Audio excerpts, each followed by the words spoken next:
Hello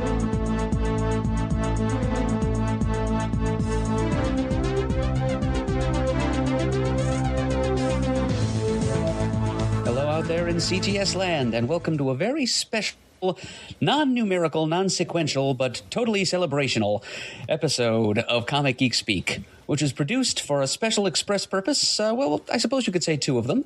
One is to finally realize long-drawn plans to give the signature CGS Footnotes treatment to one of the greatest Superman stories ever told, For the Man Who Has Everything, from Action Comics number 11, 1985.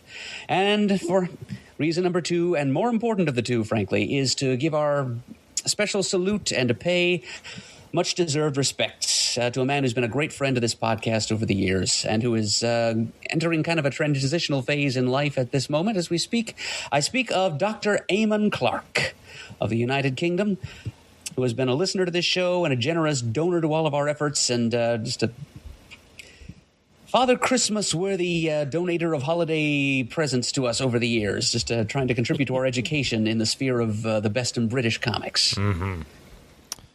Absolutely, yeah, and I mean, as someone who, you know, long before he was a member of this of this fateful show here, has been a listener to the show.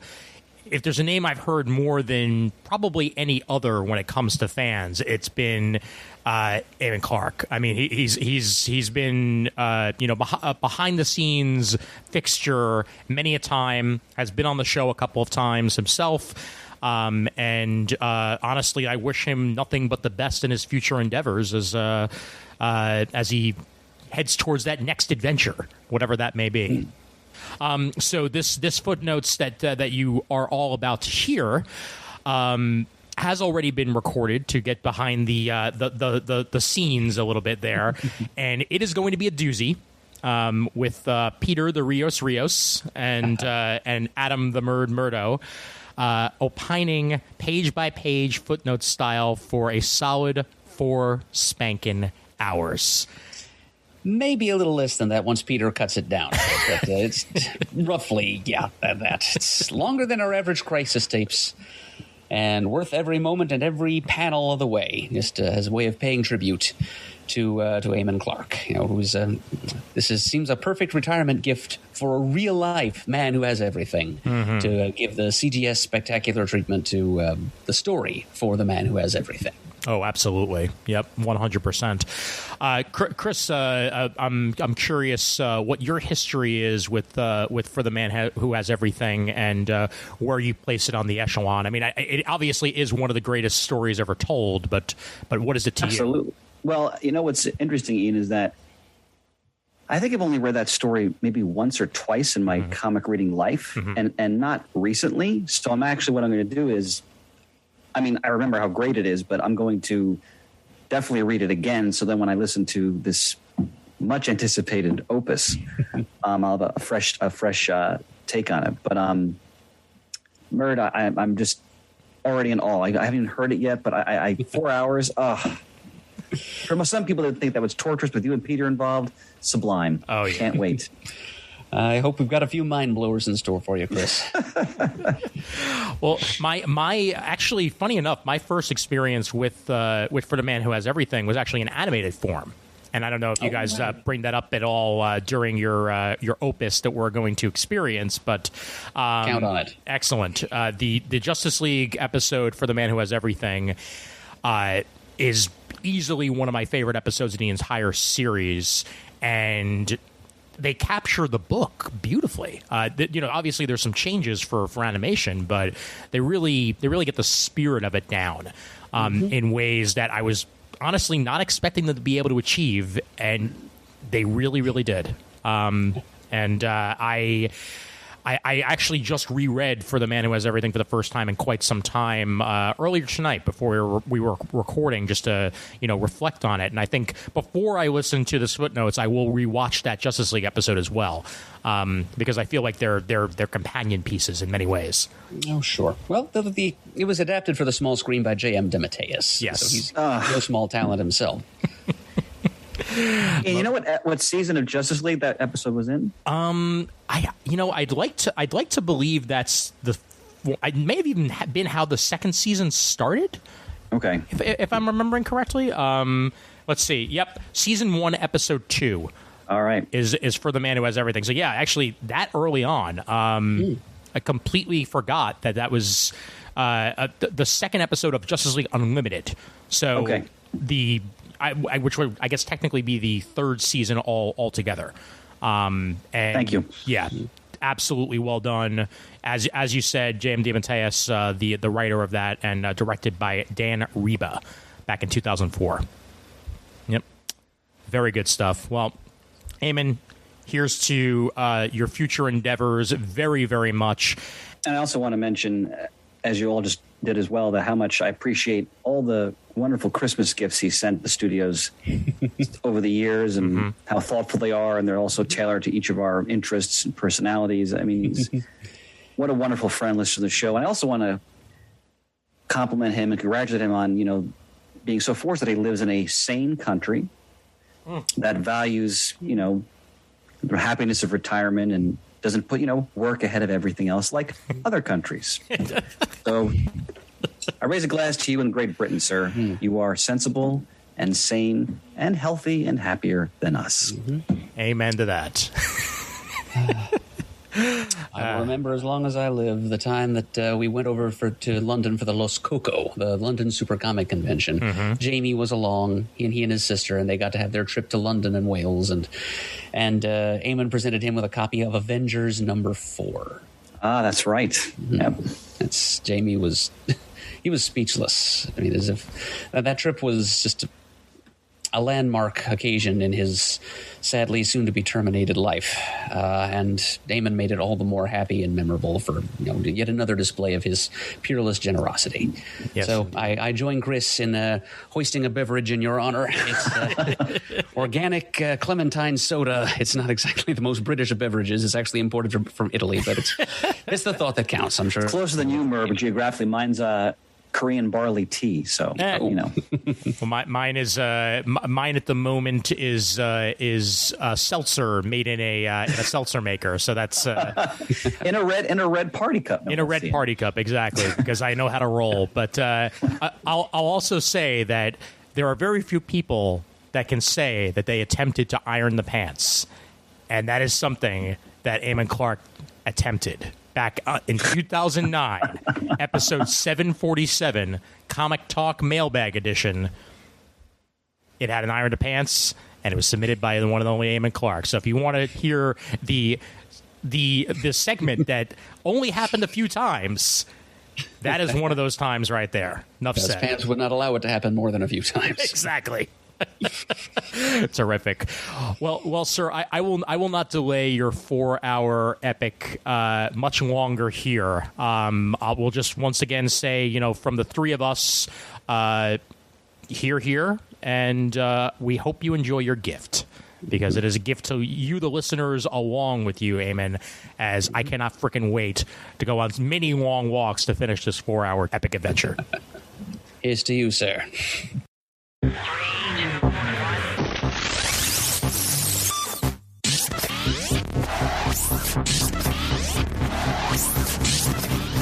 To the battlefield. Let's go. Atomic batteries to power. Turbines to speed.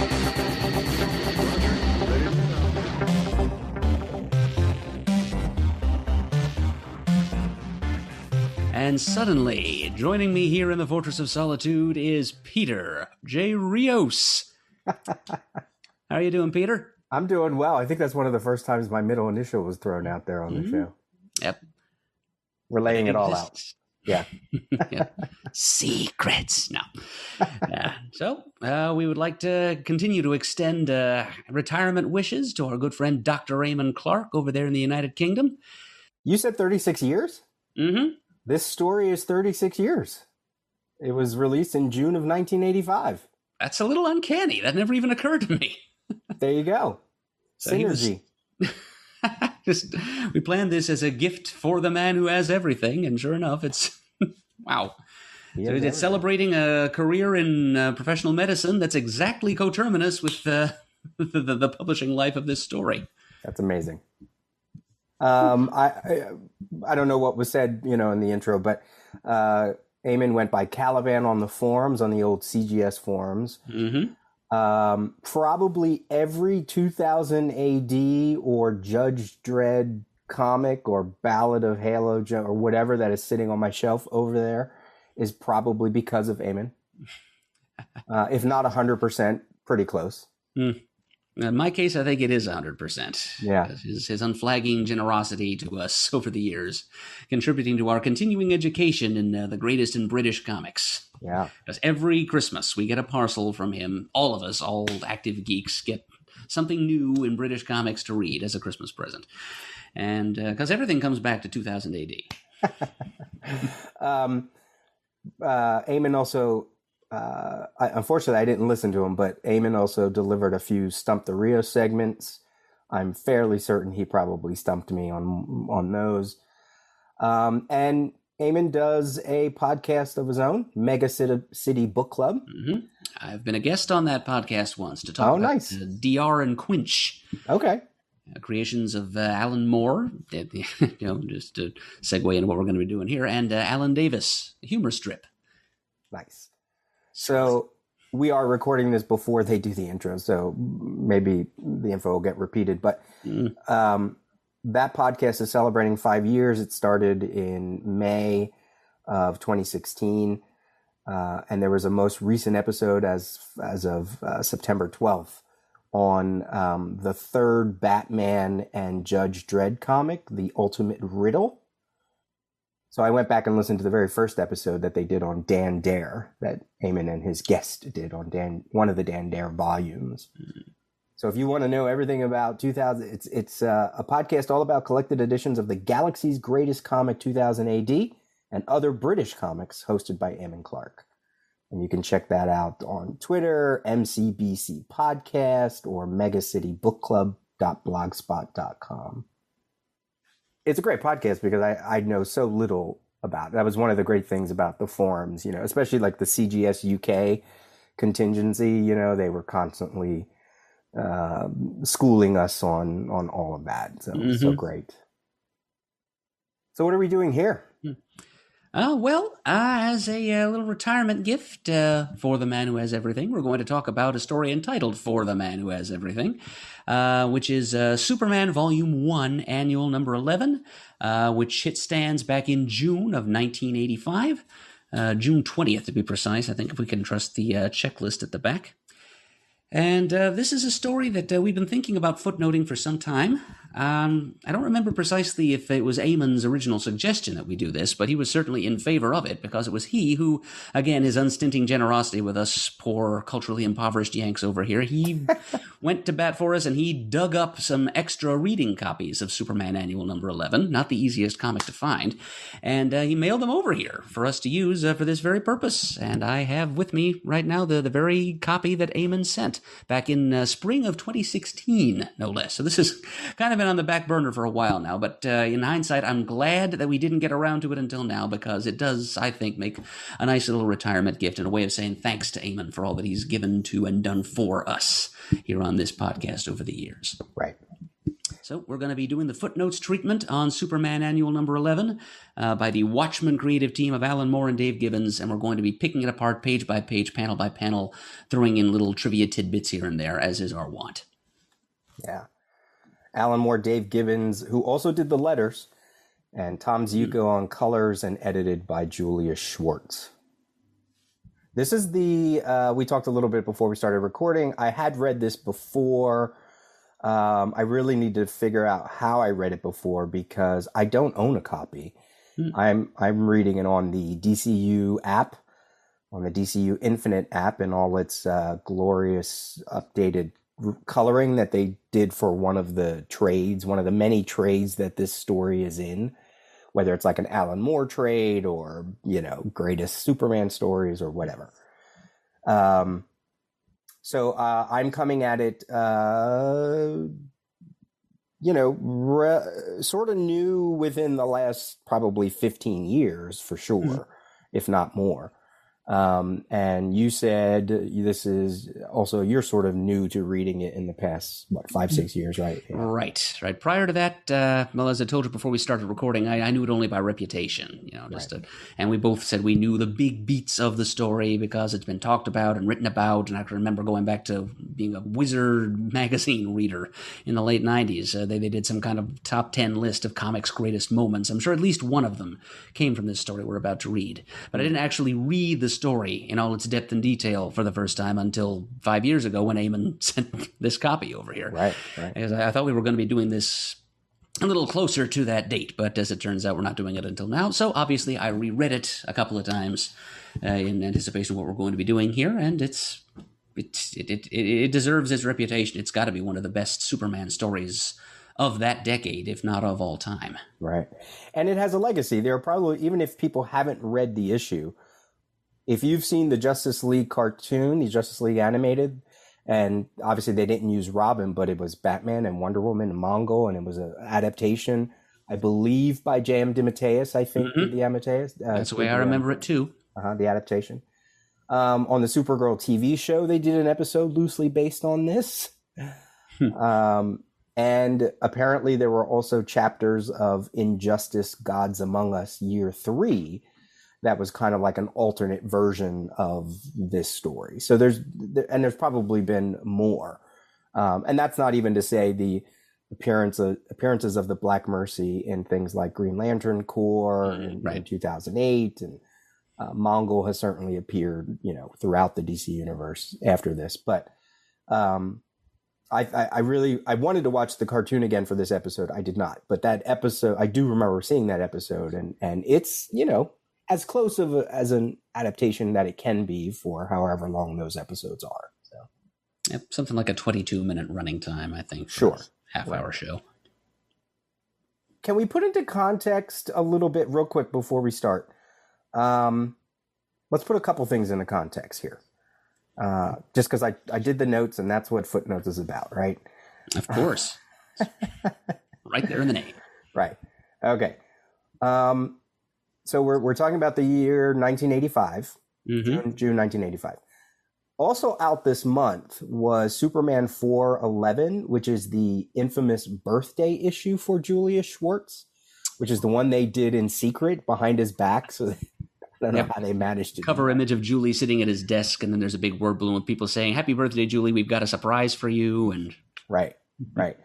And both Superman and to more of a degree Action, but both of them were titles that really at this point were kind of one-off stories in the Superman universe. I mean, we were very much living, even though Crisis was going on at this time. In fact, in this month, Crisis number 6 had just been released. So we're having an odd synergy with the Crisis tapes, right? Because our last issue was Crisis number 6. So it's kind of like perfect sort of timing. We're really living in the end of the pre-Crisis Superman era, and I think there are elements to that in this story which are interesting, but yet there are some other elements, some very Alan Moore-esque elements that kind of layering onto this Superman character that maybe haven't been there before, or just feel weightier than even his own titles. Like at this time, DC's annuals were either the finales of a major storyline, or they were, especially for Superman, they were kind of like a one-off story, But I was surprised at the weighty nature of this story, and how it resonates more than some of the ongoing issues at the time. Without a doubt. Yeah. Alan Moore was already on Swamp Thing by this time, from issues 20 to issue 39. Scattered stories in Detective, Vigilante, Omega Man, Green Lantern, and had only really written Superman in small doses until this month with Superman Annual 11 and DC Comics Presents 85, which also shipped in June, featuring Swamp Thing, of course. That's true. That's right. It's, I had down here, it was cover dated September, but that would mean it came out in June. So right. So I did read that for this episode too, just to I wanted to kind of absorb Alan Moore's voice for Superman, or the way he talks about Superman, and very interesting. Dave Gibbons was on a few Flash creeper stories in Flash, a bunch of Green Lantern backup stories, Brave and the Bold 200, an annual for Legion of Superheroes, before jumping on with Len Wein in issue 172 on Green Lantern, all the way through 188, either the main story or backup stories. Some of those with Alan Moore in that Green Lantern title. That's really where my Dave Gibbons stuff comes from, is that run of, I started reading Green Lantern, I think like an issue or two before it. So it's reading this, it's like kind of very comfortable. It's like pre-Watchmen Dave Gibbons. It's that Green Lantern Dave Gibbons. It's like, yep. It has this odd play. Like when I see it, it's like, it's almost like the Silver Age. Like there's kind of an uncanny gap between that Silver Age innocence and what he's bringing to you. It's like an eerie precision to the line work. Yeah. Especially when you look at Wonder Woman, for me, when I look at that character in this story, I'm just like, ooh, it's definitely pre-Crisis and it's definitely older Wonder Woman, but yet it's in the mid-'80s. It's so weird.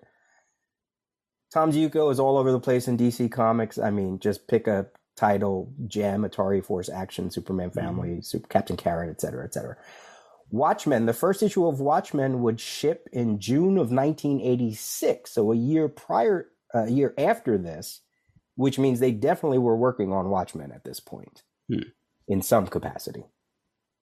A little bit about the characters. Batman was up to issue 387. Detective was up to 554.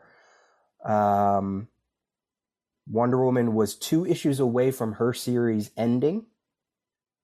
Apparently, Alan Moore wanted to use Supergirl, but because she was about ready to be nixed in Crisis, they made the suggestion, hey, how about Wonder Woman? Yeah. So if a few of Wonder Woman's actions or words in here seem a little bit off character, it might be because she wasn't the first character that Moore had in mind for this story. Maybe a little bit of Kara's personality seeping through and coloring the creative decisions he made for Diana. And it certainly makes sense to use Supergirl. I read the 4 or 5 issues that Mongol appeared prior to this, mostly all in DC Comics Presents. And there is a chapter of Superman and Supergirl versus Mongol. So it would have made sense. Yeah. Yep, part 2 of his 2-part first appearance in DC Comics Presents number 27 and 28. So we have Jason Todd as Robin. He's been Robin since Batman 368, since 1983, so just shy of 2 years. This is definitely pre-Crisis Jason Todd. Post-Crisis Jason Todd, the kid we all love to hate, wouldn't appear until 1987, Batman 408. I can kind of see advanced glimpses of the little bastard he would become in this story, though. We'll get to that. Yeah. And as I said, Mongo had appeared in issue 27 and 28, as you mentioned, 36, issue 43. And then after this story, issue 95. Other things in the DC universe. Flash was ready to end one more issue. Hex #1 had started.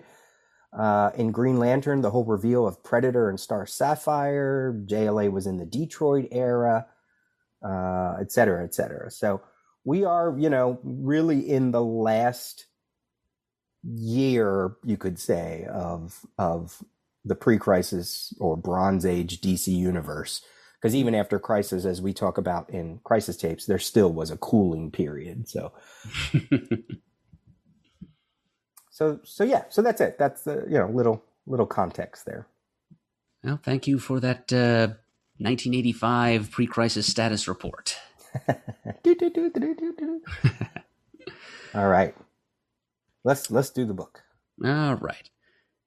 Let's see. And the cover image is, of course, by Gibbons. Very iconic, well-composed image here, fairly symmetrical.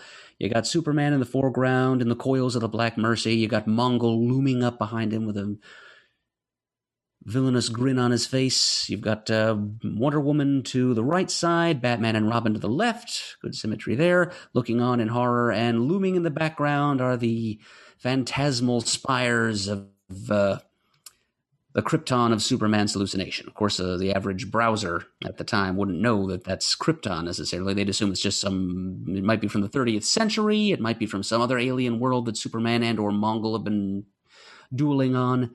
But turns out it's Superman's subconscious approximation of his vanished homeworld, brought back to eerie approximation of life by the telepathic powers of the Black Mercy. Love the perspective. It's almost worm's eye, but not quite. It's just that it's from an up angle. But then the DC annual logo, or the styling of the logo, is coming down. Like the whole, like you mentioned, it's so incredibly geometrical almost. Yeah, I love the projecting block lettering that they do for the logo, the lettering of the word annual. Even the Comics Code Authority seal up there gets a little like solid trail behind it. I love that lettering convention of like the late 70s, early 80s. Yeah. Also interesting to note how Dave Gibbons draws Wonder Woman with her star undies, her trunks, only a few stars. This, we see about 4 or 5. Which, normally she would have many more than that. And I remember when Byrne did his run on Wonder Woman, and it came time to design how he was going to draw those trunks, and got it all the way down to 2. He basically said, yeah, I'm going to do 2. That's it. So very interesting. Gibbons sort of taking that same kind of approach, I have to imagine. Yeah, you can tell also that she's the pre-crisis Wonder Woman by the fact that, A, she's not as tall as her post-crisis analog would be. Her shoulders are a bit more sloped, and her hair, it doesn't have the kind of lustrous 80s body that Perez would give it. It's just kind of limp and sleek. Yeah, and when we get in the issue, she has heels, and post-crisis, Perez did away with the heels. Which was a smart decision. Yeah. Not practical in battle, and as we'll see in here, not very practical for slogging through the Arctic snow either. Do you want to give a real quick, just a synopsis of what the issue is? We should probably do that just in case some people haven't read it. Okay. Yeah. Well, in the abstract, what we're looking at here is a story that thematically deals with the contrast between nostalgic ideals and lived reality. It was Moore's whole big idea for this issue. And structurally, we open with a scene of Superman mysteriously spirited back to a Krypton, not back in time, though, but kind of into an alternate reality, so it would seem, in which Krypton never exploded. He's happily married, he has some kids, he is content. But then, interspersed with scenes from this strange parallel Krypton, we've also got images of Batman, Robin, and Wonder Woman showing up at the Fortress of Solitude on Superman's birthday to give him some birthday gifts, and they find Superman standing there catatonic with some grotesque alien lichen wrapped around his chest, staring into space, completely insensate, not perceiving anything around him. His eyes aren't blinking or watering or anything. And they somewhat quickly deduce that someone has ambushed him to put him in this state. And that's when Mongul, the villain of the piece, reveals himself. And so we continue to intersperse for the rest of the first half of the story between what's going on in Superman's dream world Krypton, being projected into his brain by the symbiotic / parasitic alien magic plant fungus thing that's strapped to his chest. And it's not everything it's crapped up to be, this ideal Krypton that he's experiencing. And as things grow steadily worse in Superman's dream world, things also grow worse in the real world Fortress of Solitude as Batman, Robin, and Wonder Woman run afoul of Mongul and battle him for their lives, until finally, thanks as much to Superman's own internal efforts as anything his friends are doing, he breaks himself free of the Black Mercy's dream world and is able to confront Mongul head on. They have a big final fight. And with a little last-minute surprise help from Robin, no less, Superman is able to defeat Mongul. And the 4 Justice League friends prepare to have a little birthday party for Superman, as Superman sees his preoccupation with old Krypton, this nostalgic fixation that has been a determining trait of his personality for a couple decades of Superman comics now. Alan Moore holds the microscope up to it. He forces Superman through the series of events in this story to see it for what it is, i.e. non-productive. And Superman seems to be poised to grow beyond his attachment to his deceased home planet and ready to move forward. Because that seems to be a theme of all the 80s Superman stories Moore has written, actually. The aforementioned DC Comics Presents number 85, The Jungle line. That's the second time that a parasitic fungus from his home planet just distorts his attachment to said home planet in horrific ways. And even Whatever Happened to the Man of Tomorrow finds a way to make Superman's long history kind of a liability to him, in the way that his mysterious foe keeps digging up old friends and old enemies and throwing them at him. Moore seems to think that Superman for the Man of Tomorrow, he's a little too fixated on yesterday. Mm-hmm. And then that's kind of the overarching theme, I would say, to just about all of Moore's Superman stories from the 80s. Yeah, I love that you went through that. I'm glad you went through that, because it really helps to solidify some thoughts that were up here, but I wasn't quite sure what they were. Happy to jar them loose. Yeah, thank you. And it really gives evidence and weight to why Alan Moore wrote, for instance, Supreme the way he did. Yes. How many decades later, you almost wonder what he would have done with a post-crisis Superman had Byrne never touched him. What an Alan Moore Superman would have been like. I don't think it would have been quite the same thing as the Alan Moore Supreme ultimately was. Right, sure, because that's like, I think at that time he wanted to write that just probably for nostalgia's sake, to get out of the 90s and let's return. That's why we got things like Astro City and other things. Yeah, he's repenting for his deconstructionist ways of the 80s, and he have fun with some of the pure fun of the Silver Age Superman, albeit in analog form over there with Rob Liefeld. Right. Okay, good. Thank you for doing that. Some of that stuff is going to come up. My pleasure. So, page 1? Prologue. We'll do sort of like what we do with Crisis. If you just want to, let me see, what do we have? Only page 1. If you just want to talk generally about it, and then we'll dig into our notes. Okay, sure. Okay, so page 1 here is, as Peter said, it's self-contained. It's just this one page before we jump into the other level on which the story is being told. And please do note the magenta panel borders, because that's what defines certain scenes as taking place in Superman's Black Mercy-induced illusory Krypton, and distinguishes that from the scenes taking place in quote-unquote reality in the Fortress of Solitude on Earth 1. So prologue, we're told here at the top here, the very top panel is a man making his way home from work after a long day's slog, gathering mineral samples at the Kandor crater on Krypton on behalf of the Institute of Geology, and some more using his own ineffably descriptive prose, which was kind of what he'd base his reputation on in American comics since he started with Swamp Thing. Giving these beautiful, lush descriptions of sunset on Krypton. And Kal-El, meanwhile, is completely oblivious to it. He's too tired to even take notice of the wonders of this world that in his other real life he's spent so much time wishing he could experience firsthand. So here he is being granted that, and he doesn't even notice it. He's too tired. So he makes his way home, thinking about his kids and his wife, and whether or not the former will be asleep so he can spend some time with the latter. And when suddenly the lights snap on, and the aforementioned wife and kids and older matronly versions of his Aunt Allura and his familiar cousin Kara Zor-El and a bunch of other Kryptonian relations, and even a dog, most of whom probably are not going to be known to the readers, just whipped up on the ad hoc by Dave Gibbons. It's a surprise birthday or first day party for Kal-El. He's surrounded by family and friends. He's having a happy moment. He is content, says the last caption. And that's kind of a recurring motif in the story. He is content. So that's our first glimpse at dream sequence Kal-El in this story. And we'll be returning to it time and again. And each time it's going to be a little less happy.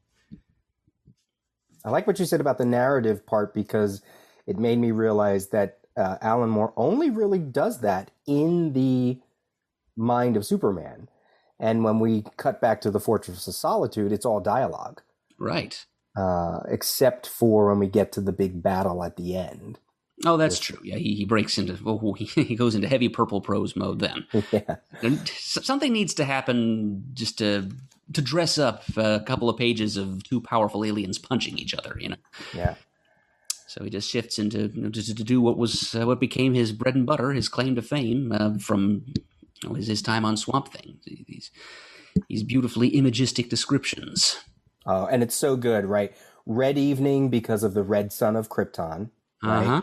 Made me realize how many Superman stories I've read that have taken place on Krypton that the artists and colorists have not paid attention to that, where they just color it like it would be on Earth, right? Fun additional fact as far as the reddish hue of the sky on Krypton. This is something that would have was just explained. I mean, it had been conventional in a lot of other Superman stories in which the artists are paying attention.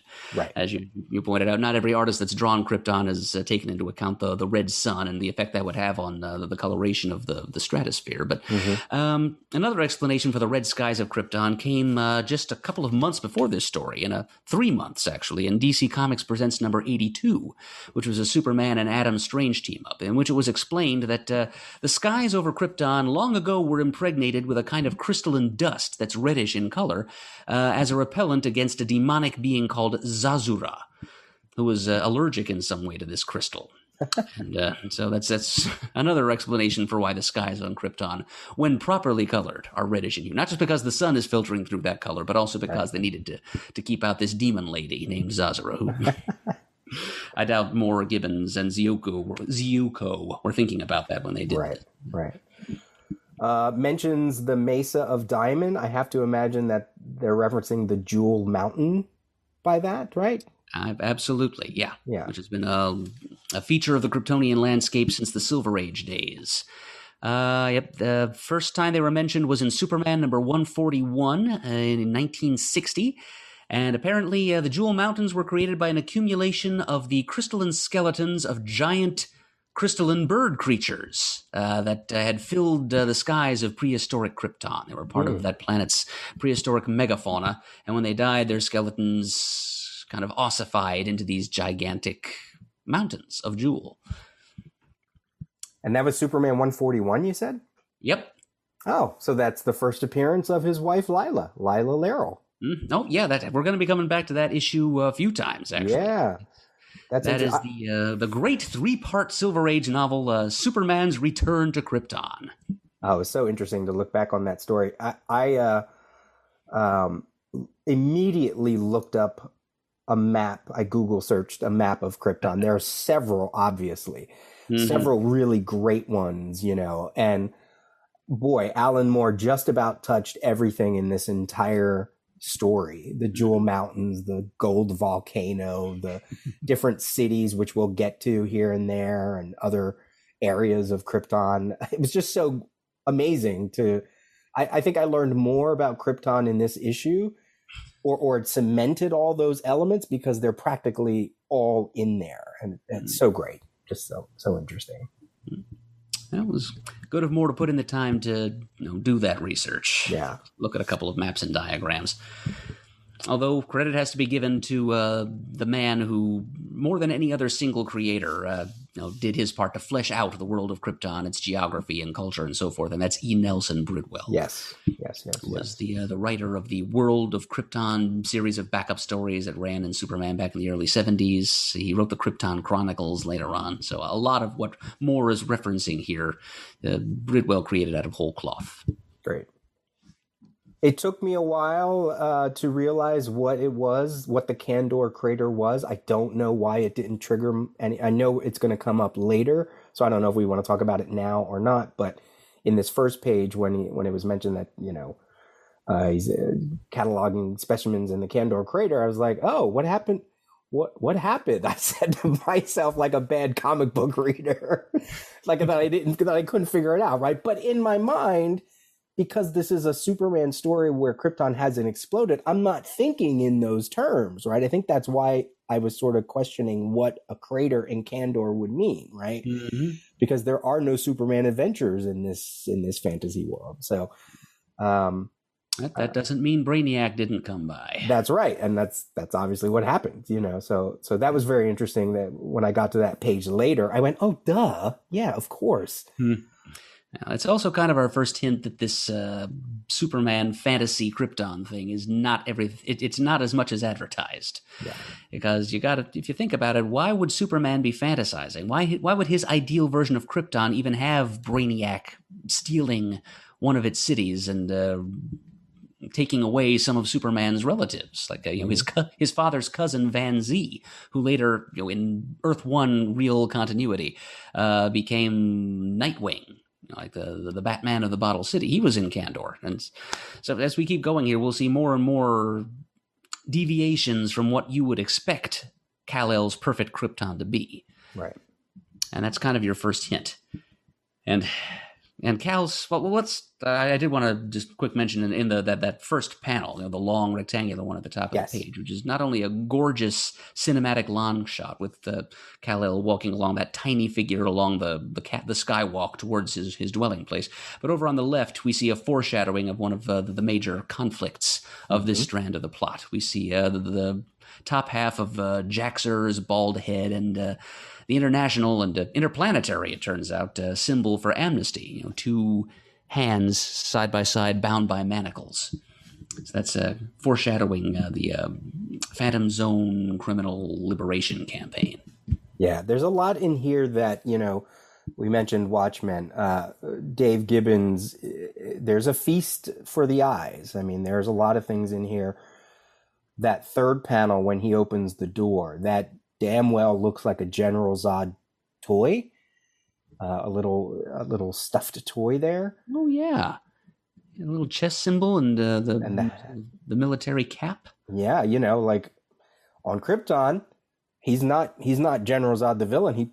Maybe he's a war hero in this fantasy world, right? So small little things like that pop up a lot.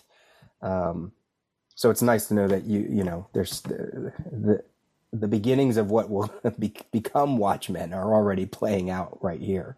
Oh, yes. They're having fun planting little subtle, even cryptographed visual cues. Yeah. Even in the very structure of the panels themselves here and there.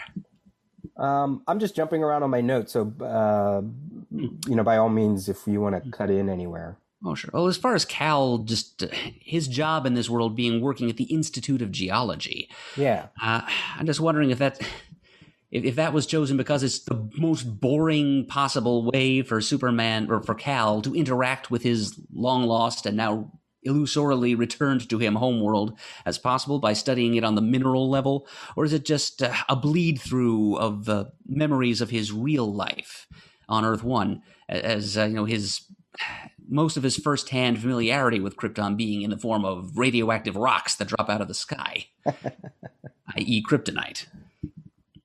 So his children, Van and Orna, watching a Nightwing and Flamebird serial TV show, which is amazing. Starring the great Kryptonian hollow actors Ad Wes and Burr War, probably. He mentions that he'll read them another Scarlet Jungle story before bed, and that it has to be a nod to DC Comics Presents 85 with Swamp Thing, because that's exactly what that fungus was reminiscent of and what he thought of, right? Right. The hallucinations he was experiencing were of that famous Scarlet Jungle, which is another old Silver Age feature of the Kryptonian landscape. First appeared in Superboy number 87 in 1961. In a Super Baby story. Yep, and apparently it's the site of some popular children's stories on Krypton, probably written by the Kryptonian author Kipling. I did wonder if some of this could also be Alan Moore just sort of extrapolating, like, we know these places. It's sort of like, here's the Superman mythos, and now I'm going to make them all mundane. It's not Nightwing and Flamebird the heroes. It's Nightwing and Flamebird heroes, but it's a TV show. Right. That entertains kids. Because there's something later that's very specific to that too, which I forget what page it's on, but when we get to it, I'll recognize it. So we'll get there.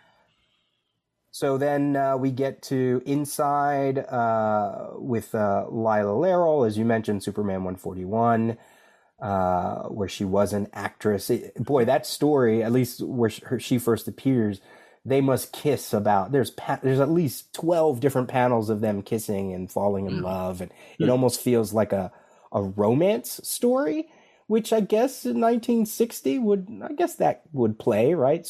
Trying to give a romance angle to Superman. It's a little unusual to inject into a superhero story of the time, but I'm sure romance comics were definitely a going thing in those days.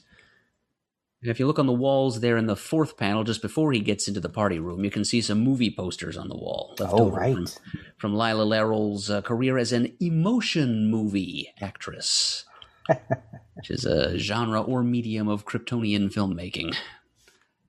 Definitely give a nod to Kara Zor-El gives him a new headband. Headbands were a mark for Krypton.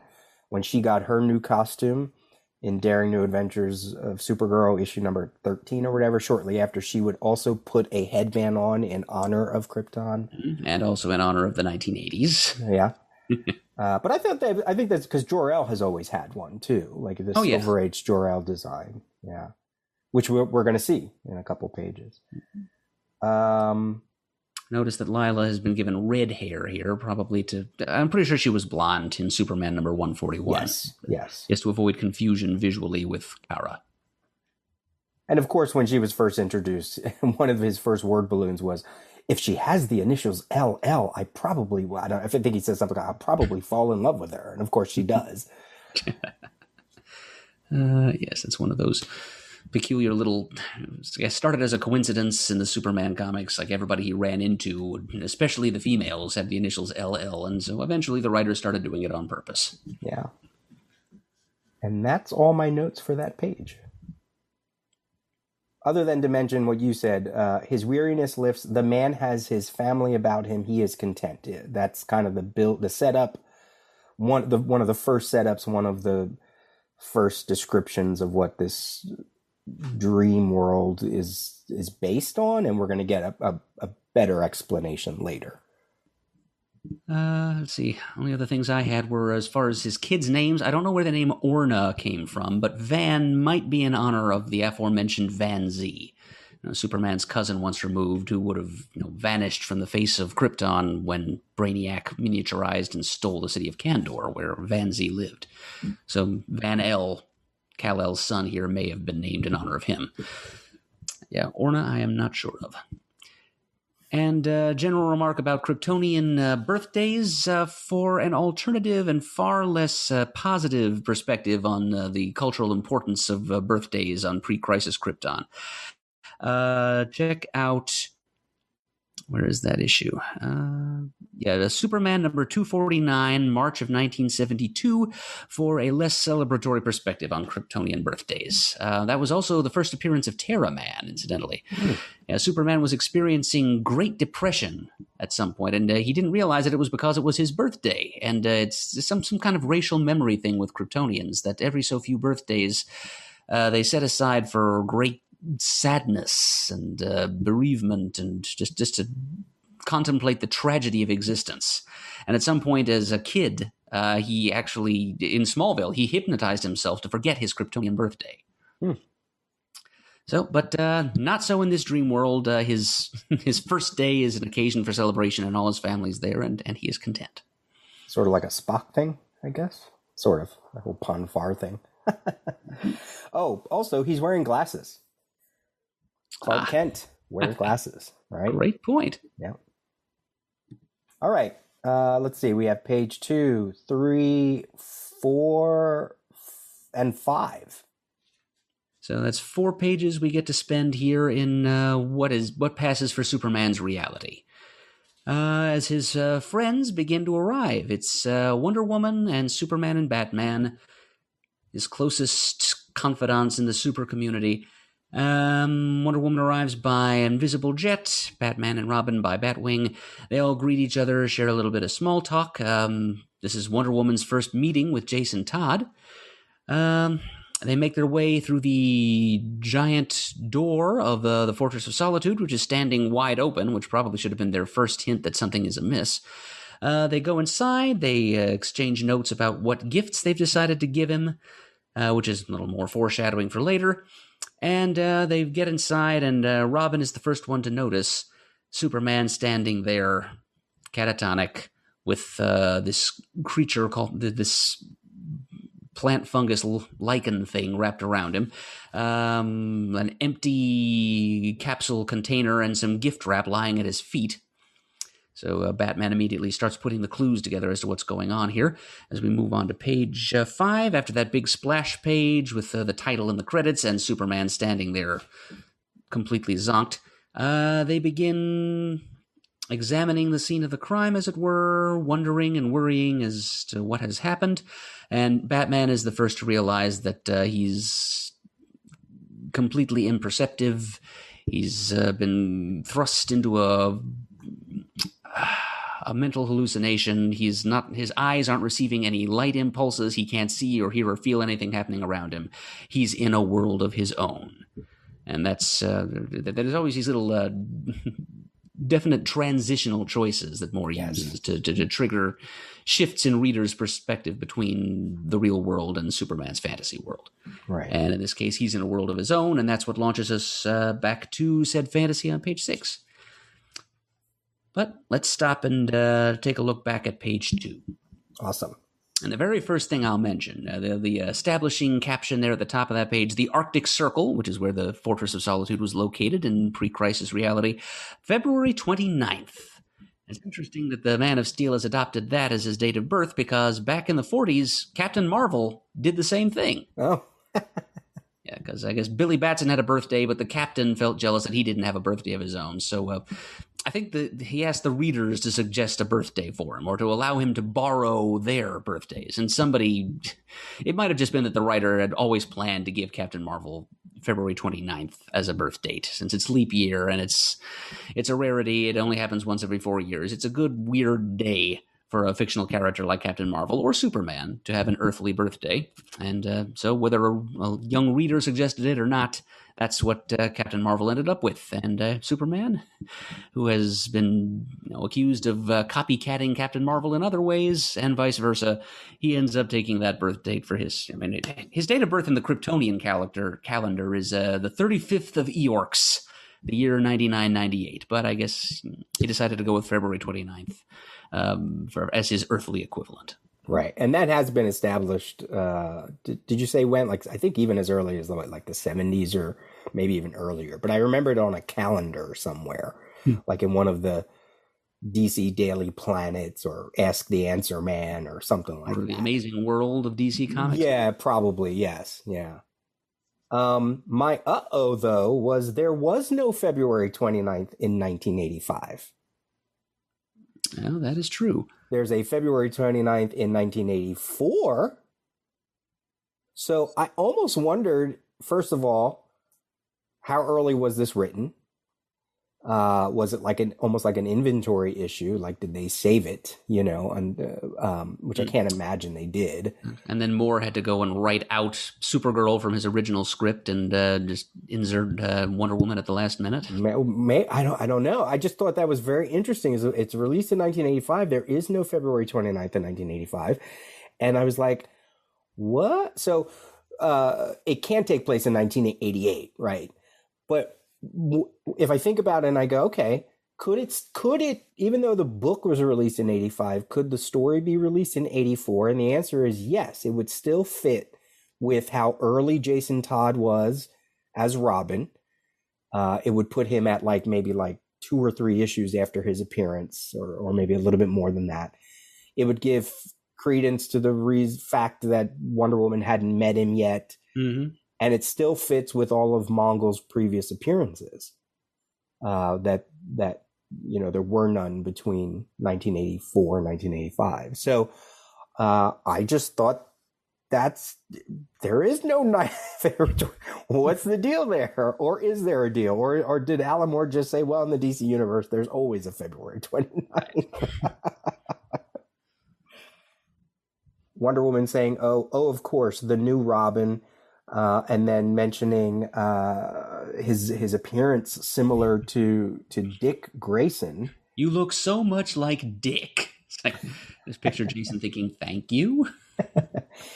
And we should make note that, yes, the pre-crisis Jason Todd originally had red hair and then dyed his hair black when he first put on the Robin costume unofficially and freaked out Batman in that one issue, whatever that was. I think they were in South America at the time or something. And he was like, Robin, whoa. But no, his hair was dyed black. That's something that everybody forgot about until Grant Morrison came along sometime. That's right. During his Batman and Batman Incorporated run. But, right. I think in post-crisis, they just kind of retconned that whole thing and said that post-crisis Jason Todd always had black hair. But, yes. But Morrison chose to reinsert the red hair into continuity. Right.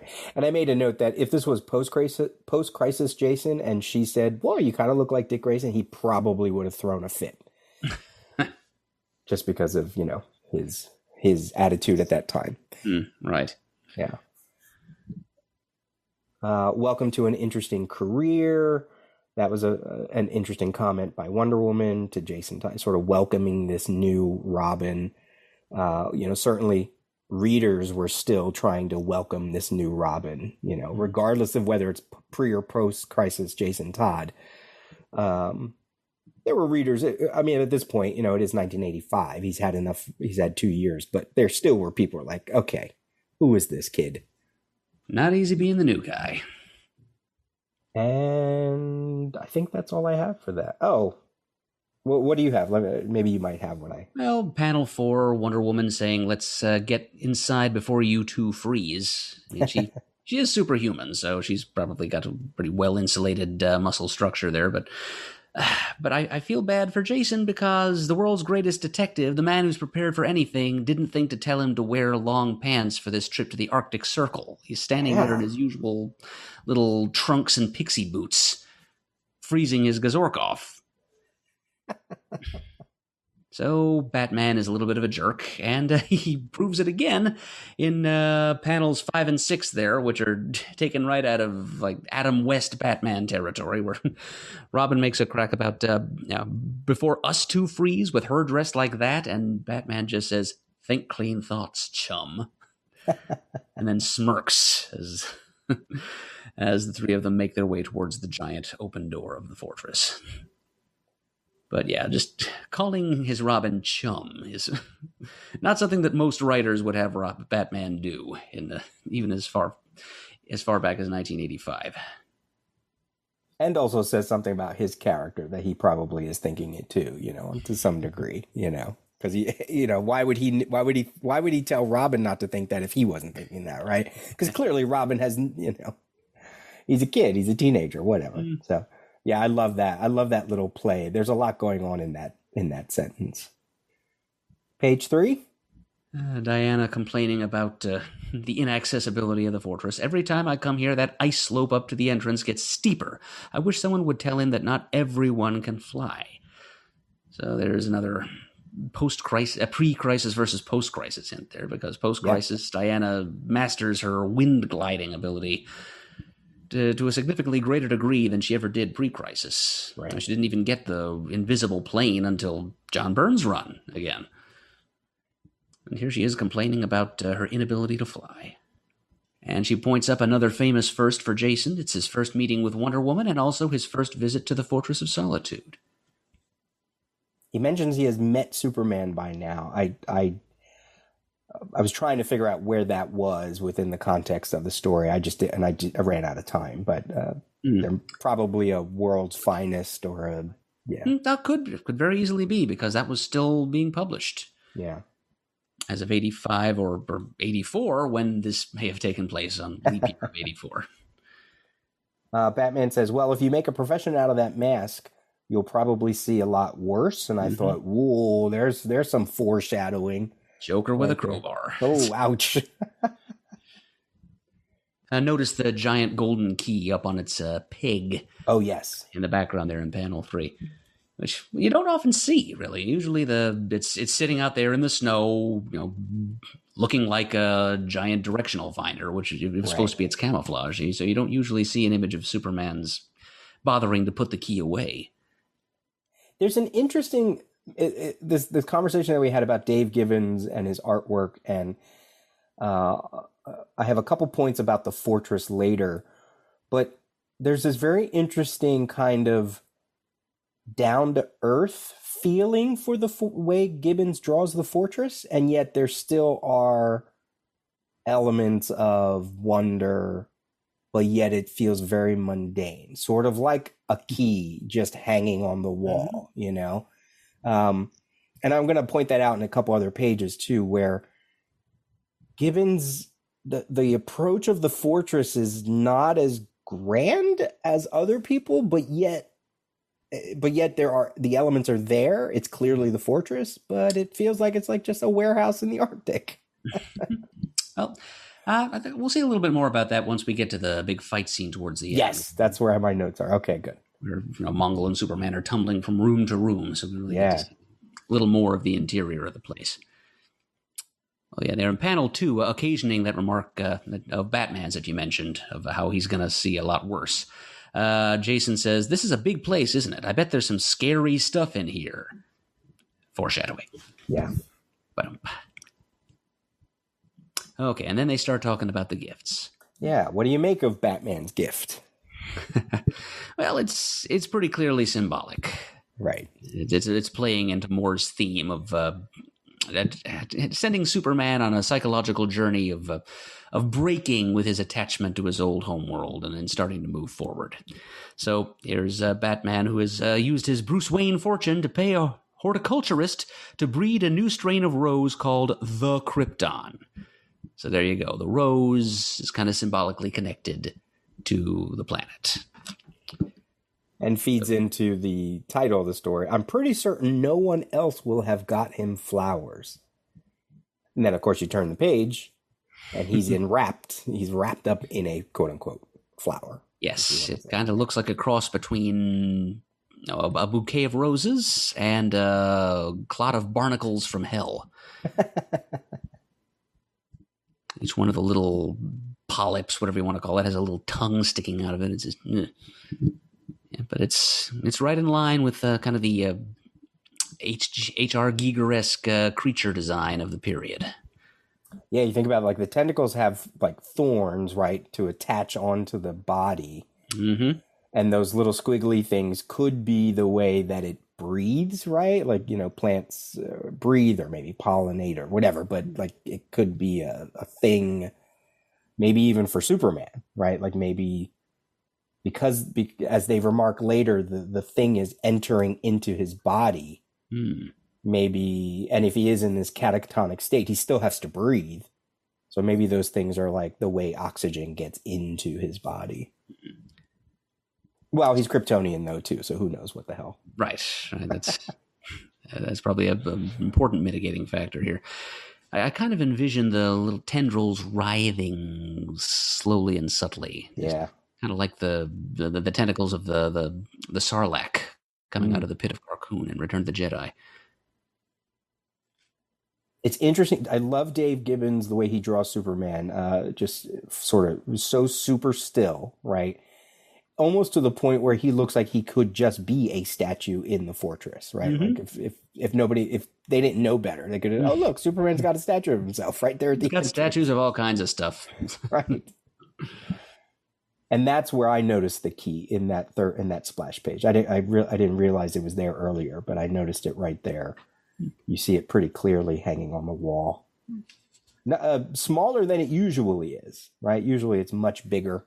Oh yeah, big and massive, so that only Superman himself could pick it up. Right.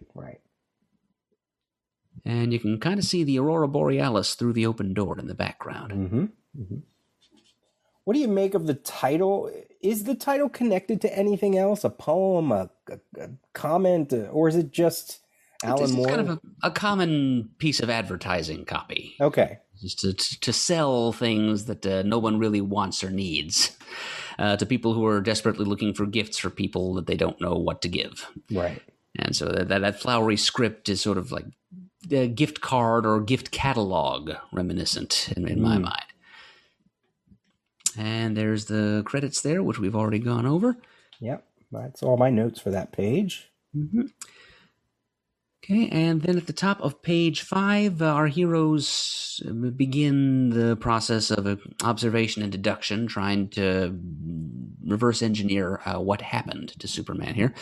Wonder Woman makes the important observation that the thing looks like it's growing into him through his costume, which is a significant detail. Robin is just flabbergasted because he's stammering, and and his reaction kind of brings to mind, I mean, we're a little bit... jaded and inured against the full impact this image must have had back in 1985. But the pre-crisis Superman is not usually encountered in a state like this. And Robin just stammers, but he's Superman. Like, he can't believe that anything could put the mightiest man in the universe so badly out of action. Yeah. Batman, ever the pragmatist, just immediately asks Wonder Woman, is he breathing? Just forgetting for a moment, as perhaps Alan Moore forgot, that Diana Prince in Earth 1 continuity is not a nurse. So she's not the best candidate to do a medical examination. But she does it anyway. She confirms that Superman is breathing, but very faintly. And then she makes a remark that just seems very un-Diana-like to me. Bruce, this thing feels funny. I think she'd probably be a little more erudite or educated to say about it than it feels funny. But she makes an observation that is very Diana-like, especially pre-crisis Diana. I think it might have some magic in it. Yeah. And Batman then says, if it's growing through the costume, that would make sense. And the reason that makes sense is because Superman's costume, being made of Kryptonian fabrics here in the yellow sun environment of Earth, it is just as indestructible as he is, but it shares all of his vulnerabilities as well, including vulnerability to magic. Mm-hmm. So if the thing is growing through Superman's costume, it makes sense that it would have some magic in it, because otherwise it would have a hard time penetrating the indestructible fabric of Superman's costume. Definitely makes me want to read those Green Lantern Corps issues from the 2000s where they come upon like a whole planet of these things, because I really want to know what later writers added on to the mythology. Yeah. Me too. And I'm pretty sure I have those issues. I just haven't gotten to them yet. Exactly. So, safe to say that it happened sometime after 2005. Yeah, it was like 2006, I think, or 2008, whatever I said earlier. Yeah, so you're close. You're close to it. Mm-hmm. I love the way, whether it was Moore, Gibbons, both, whatever the attention to detail of Batman goes right in on the scene, whereas Wonder Woman goes right in on Superman. Mm-hmm. So Batman looks at the gifts and looks at the wrapping. He immediately pulls something out of his belt. Then he goes to the plant. Then he goes to Superman. Like that methodology that you mentioned, the detective, the world's greatest detective. Right. His first response is analysis and deduction, and Wonder Woman's first response is empathy. Yeah, yeah. And Jason's first response is, he's Superman. That's all right. He gets his moment in the sun. I was going to say, be gentle. Poor pre-crisis Jason Todd was, This is all new to him. Very much the Will Wheaton of DC Universe. And now that I see this page and I see the three of them, Superman, Batman, Wonder Woman, I forget, somewhere along one of the many podcasts, in the past couple, whatever, I was trying to come up with a notion of where did the idea of the Trinity really start to cement. And I feel like some of my brain always wants to go back to like Kingdom Come, the whole Superman, Batman, Wonder Woman ideologies just sort of crashing together. But you could really make a mark about not so much ideology, but at least the presence of the three of them here in this issue. That's a pretty strong contender. Yeah, you don't that often, in pre-crisis DC Comics, see these three characters together outside of like the Justice League title. Right. And here they are, and they're, it's even more striking, more supporting of your point of that this is maybe a possible origin or germination point for the traditional Trinity, is the fact that they're just getting together to see each other socially. That's a good point. Oh, also note, Diana calls Batman Bruce, so that clinches the fact that she she knows his secret identity at this point. Yeah. And panel 3, Robin opens his mouth again and says, Bruce, listen, if something has done this to Superman, and Batman just kind of allays his fears immediately, as not saying so in so many words, but saying, then we have to find out what it is as quickly as possible without wasting time worrying. Get those wrappings thoroughly. Check those wrappings thoroughly and be careful. So he's every inch the detective, but also every inch. I have in my notes Scoutmaster, but he's like the. It's a master and apprentice relationship here too. So he's basically telling his young ward and his Padawan learner, if you will, okay, this is a dangerous situation, but the best we can protect ourselves is by getting on the stick here and analyzing everything quickly and without wasting time worrying or allowing our fears to get a hold of us. So I like the way he's kind of talking Jason down and also telling him to get to work all in the same couple of sentences. Yeah, because we have to remember, he's not Dick Grayson, and he's also not as old as Dick Grayson now. He is a kid. He's very much that early, what is he at this point? Maybe 15, 16, maybe around that time? Because there was the whole thing about Nocturna wanting to adopt him, so I'm sure he was definitely not 18, right? So he has to be at some point where he needs a ward. Mm-hmm. So he's very young, and not only is he young, he's inexperienced. He's an inexperienced Robin. So it kind of makes sense that he would be making these remarks, being sort of thrown into the world of Superman when he's used to the world of Gotham, and just he's out of his league in many ways, So I love that about the characterization. I love that he's constantly shocked and he's really sort of working on emotion. Which is very different from the other elder characters. Yeah. Those are all my notes, other than the transition that you mentioned. He's in a world of his own, and then you turn the page, and Superman is more or less in the same position. Right. Yep, that top panel of page 6 is very similar in composition and dimensions to the bottom page of page 5. So that kind of guides the eye straight from Superman's real situation as his friends are seeing him to what he is seeing within that world. And as it turns out... 6, 7, 8, and 9, yep. Yep, another sequence in the fantasy Krypton.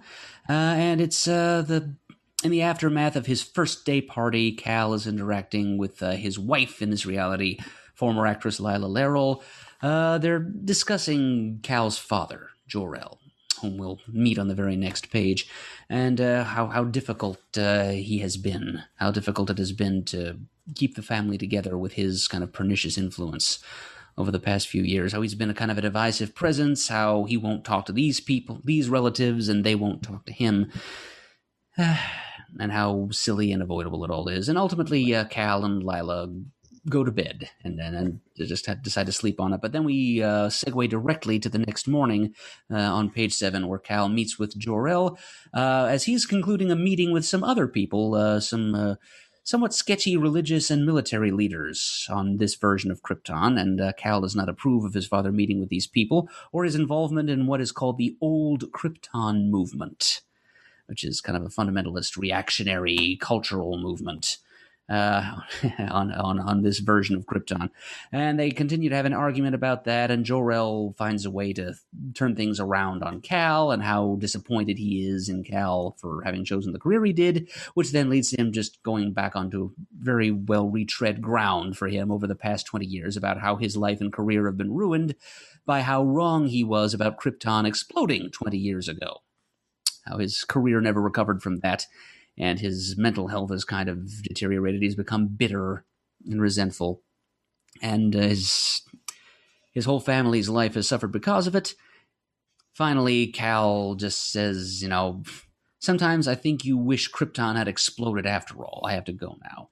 And Jor-El just lets that sink in for a minute, and then he strikes out violently and symbolically destroys a little glass bird. And a nest of birds. Mm-hmm. Yeah. And then we hear kind of echoing through Superman's ears the words of Batman in the real world. Really, it's just a matter of putting the pieces together, which is another transition between the broken bits of the glass birds and the pieces of the mystery that he's figuratively assembling. Then that's another snippet of Superman's fantasy. So go back to page 6. Yeah, one thing I want to ask you, though, you said 20 years ago was could have been the destruction of Krypton. If you read it, I was a little confused about that section, too. Jor-El, this is on page 8. Jor-El says, when has anyone ever been fair to me? Was it fair that I was forced to resign from the Science Council? Was it fair that the eating sickness took your mother?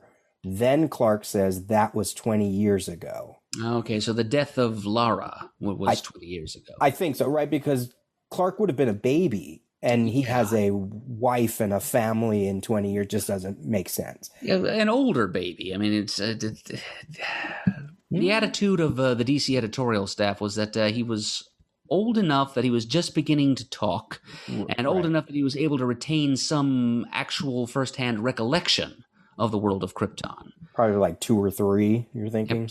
Yeah, well, maybe not even quite 2, but certainly old enough that he's able to remember. And of course, Kryptonians being more advanced than humans, he might have been able to form memories and even to learn to talk at a much earlier age than a normal human would. But basically, he was a baby. Yeah. But an old enough and well-developed cerebrally baby. Yeah. That he's able to actually remember this world. It's not just getting all of this stuff about Krypton secondhand from documents and artifacts he's gathered, or even from his trip as an adult back in time to Krypton, but he can actually remember really firsthand what Krypton was like just before it exploded, because he did for about a year or so of his life live there.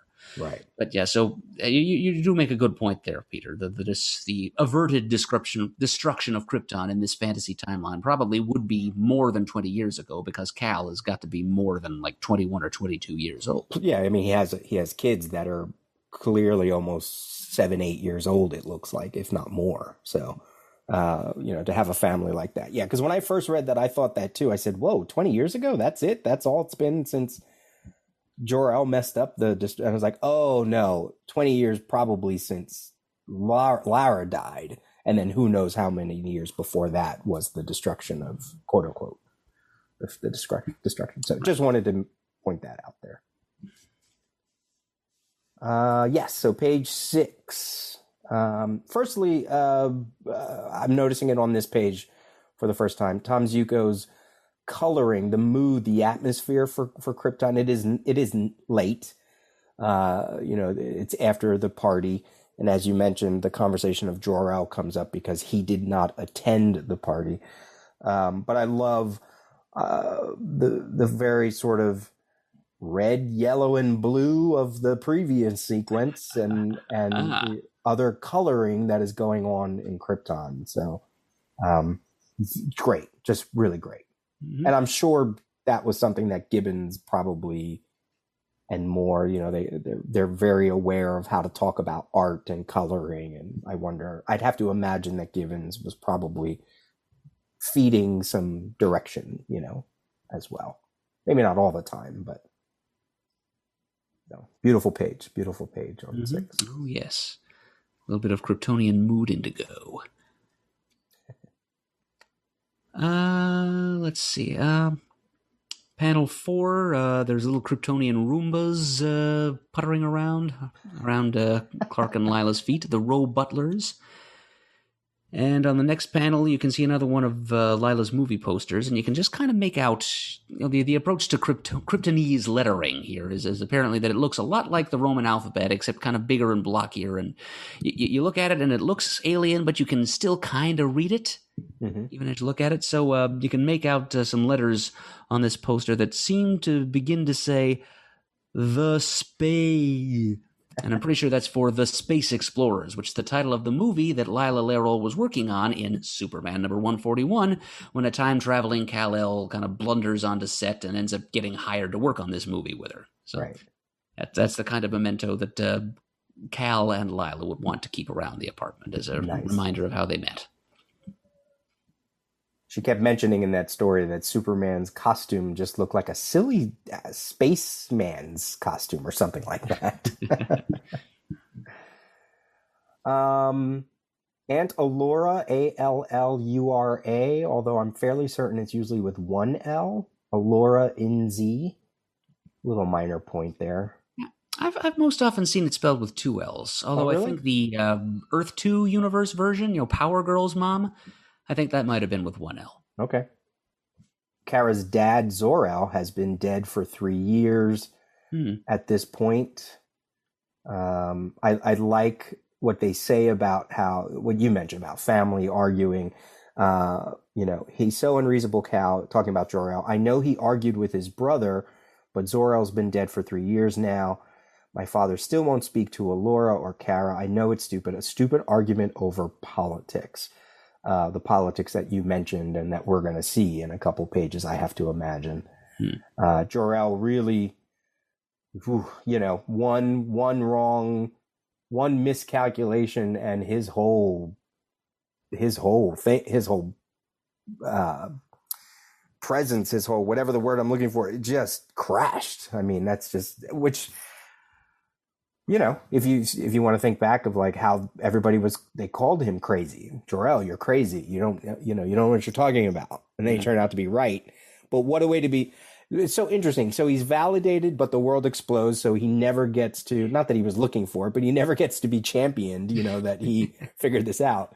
And then what's that? It's kind of a no-win situation. Right? The only way he's validated and his reputation is saved is if the world is destroyed immediately afterward. Because here the world doesn't destroy, and he's totally just his reputation is just shot.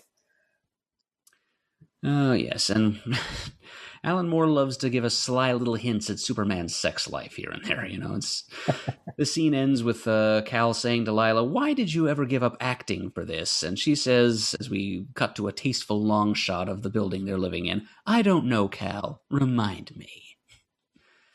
It's kind of like, the nod and a wink that Whatever Happened to the Man of Tomorrow ends on, as Lois Lane and Jordan Elliott. Right. Kind of go to bed with a bottle of wine and live happily ever after. By the way, since you brought that up, tangent, I talked earlier about how this issue really kind of taught me some things, along the way. Whatever Happened to the Man of Tomorrow, as I was reading those DC Comics Presents issues with Mongol, they would frequently have a backup. Whatever happened to Kongorilla? Whatever happened to Johnny Thunder? Whatever happened to the Man of Tomorrow? I was like, oh, is that where that comes from? Because if it is, I'm a complete dummy that I never picked up on that before. Honestly, Peter, I never made that connection either. But the formula statement, whatever happened to ... that pre-existed, that series of DC Comics Presents backups. But it would be cool if it turned out Moore did intend it as a nod to that. Yeah. But it could go back even further. Whatever happened to Baby Jane and so on. Right. That's it for 6. That's all I have for 6. Okay, I think that's all I had for it too. Yeah, okay. All right, so let's move on to page 7. There's kind of a little parallel wipe there between the building that the elves inhabit and the somewhat sleeker, I guess you could call it more old-fashioned looking tower, probably indicative of like more Silver Age Kryptonian architecture that Jor-El calls home. So even in his living space, he's kind of exuding this toxic, reactionary nostalgia for a past Krypton that probably didn't really exist. And the first words we see on the page are Jor-El somewhat unenthusiastically greeting his son, "Oh, it's you. Good to see you, son. Come inside." And Jor-El, he's wearing his headband. As you said, he's still clinging to the... It's probably out of fashion in the broader Kryptonian culture, but he's still got that. He's still got the sunburst emblem on his chest. He's wearing exactly the clothing that we all know him to wear from decades of Silver and Bronze Age Superman comics. Except he's gotten heavier, his hair is white, and he has to walk with a cane now. It's a sad image, right? He's a sad man. But it's a sad image because when we see Jor-El, he looks like Kal-El. He looks like an older version of, what Superman looks like. And he's hunky and, he's vital and vibrant. Right. A man of thought and action. And this is a very defeated man. Yeah. Was kind of given up thinking quite some time ago, but he hasn't given up acting. And he also hasn't given up feeling, although all he's feeling these days is negative emotions. Right. And he tells Cal that he's out on his glass forest terrace, which is home to a bunch of ornamental glass forest foliage, right down to little birds in the trees. He asks Cal how the children are, Van and little Lara, showing how far out of touch he is, because A, he's gotten the name of one of the children wrong, and also Orna is the older of the two. As you can tell from the very first page, he's clearly much taller than little Van is. So he not only doesn't remember their names, he doesn't remember who's the older, making this kind of sexist assumption that the girl child is the younger. Yeah. I wrote here, ooh, Jor-El is petty. Oof. Of course, yes. I always thought it was a shame you didn't name her after your mother. It's like, yikes. Wow. Sounding a little bit like Mallory Archer. Let's see here. And then we're introduced to the representatives of religion and military, both traditionally conservative arms of culture, government, society, what have you. So we've got Major Dax R of the Kryptonian space military, and Lore M, his reverence, of the Sword of Rao sect. And he comes in, he's all kind of... he just kind of oozes corruption, doesn't he? In his little... Yeah. Satanic cleric Torquemada outfit, the red skull cap and the sword tattooed on his forehead and all the finger jewelry. Right. It's Varys from Game of Thrones. It's there's a character like this in Sword of the Atom. It's just, the minute I saw him, I was like, oh, okay, I know exactly what he is and who he is. Mm-hmm. Yep. Yeah. It is kind of a stock character, but he's not really meant to do much other than symbolize some of the forces behind Jor-El's fall from... Well, not forces behind isn't the right way to put it, but one of the forces kind of egging him on towards the extremist philosophies and actions that he's beginning to embrace. Right. Echoes of small echoes of things like Black Zero in John Byrne's era. And, right.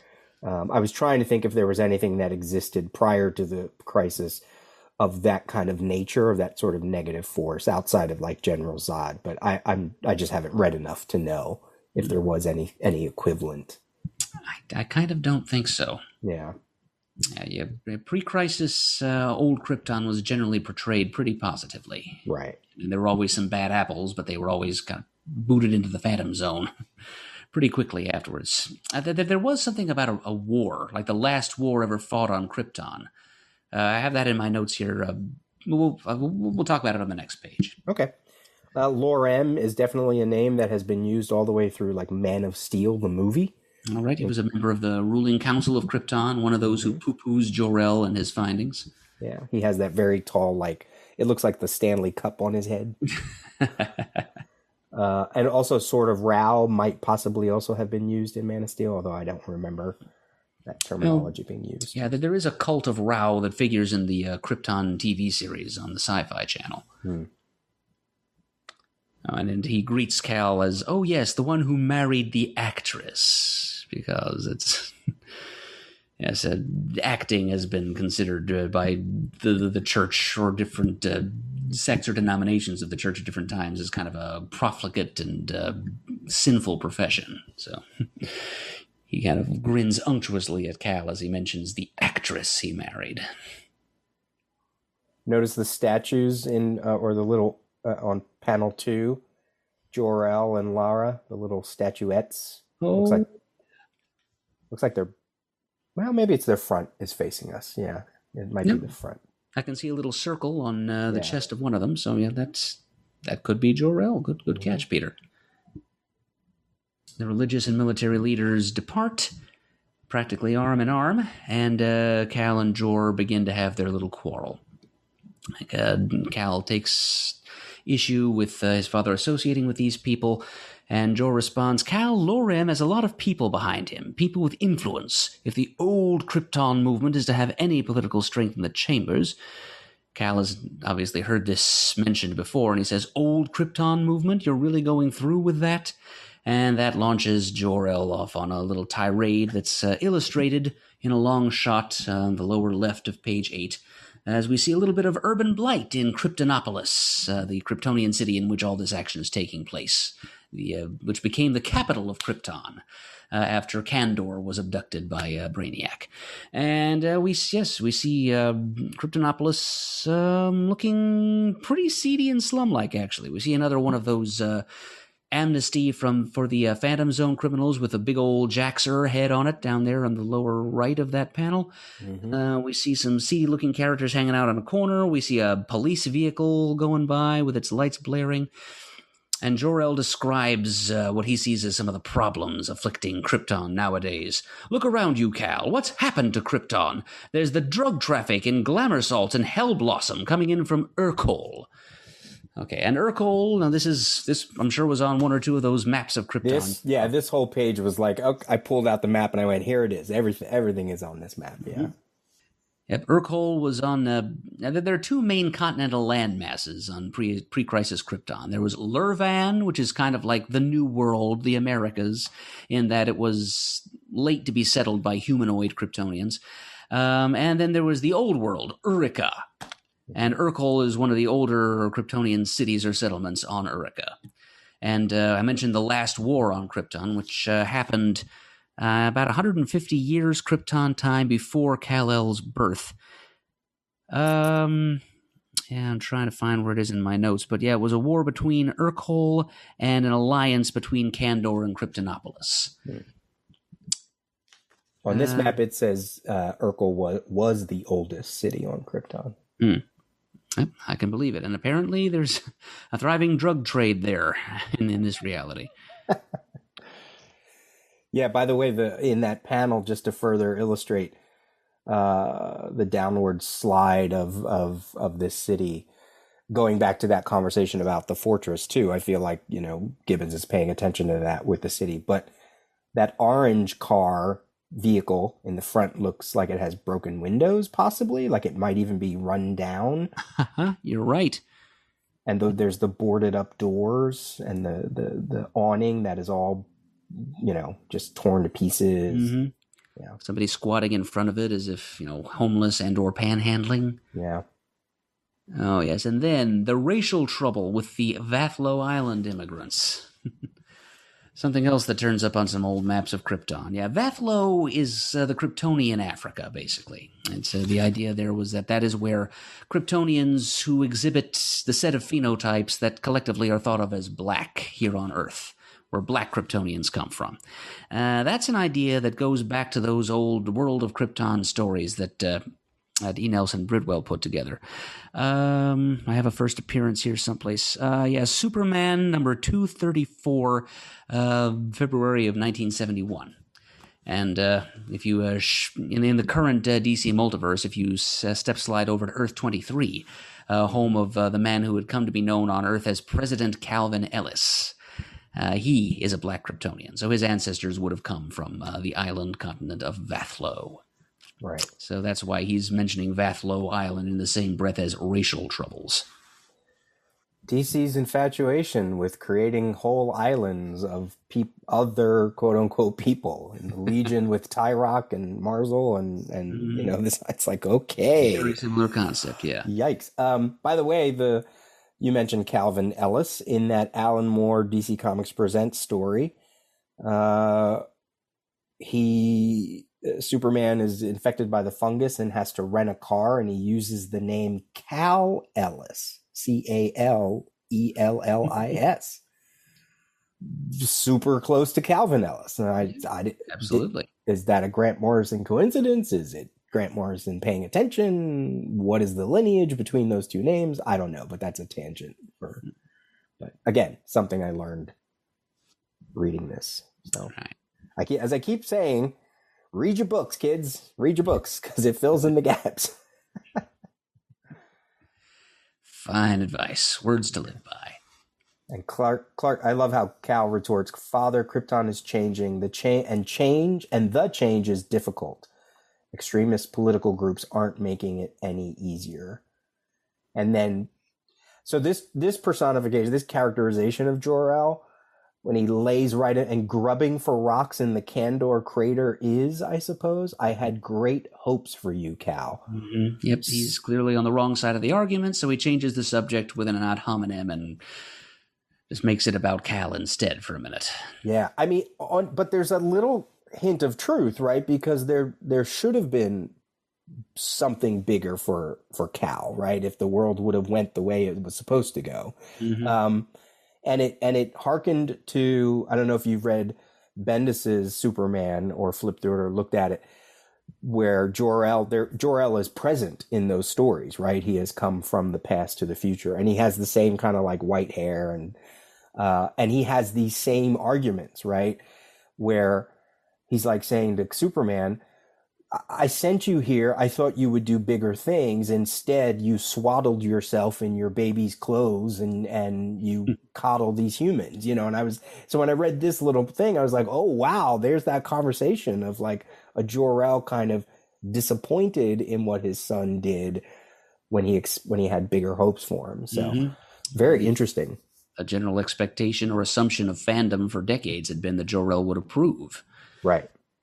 So that's, yep, that would be Bendis flipping the script a bit. And here's Moore doing it well beforehand, although it's a slightly different take on Jor-El, different situations. Right. Here we're just being shown a Jor-El who was never meant or built to survive. You know, he was never meant A, to be wrong, or B, to survive and to outlast his wrongness.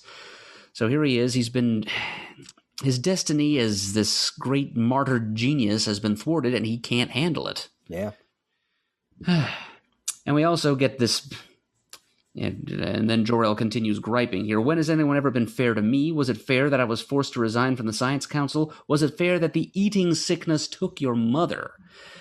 And here where we get into the time discrepancy over what happened 20 years ago. And this is another hole being poked into this fantasy world too, because why on earth would Kal-El ever willingly or knowingly envision a fantasy Krypton without his mother? Like, how can this possibly be his heart's desire when his mother was taken from him when he was probably still a child? Right.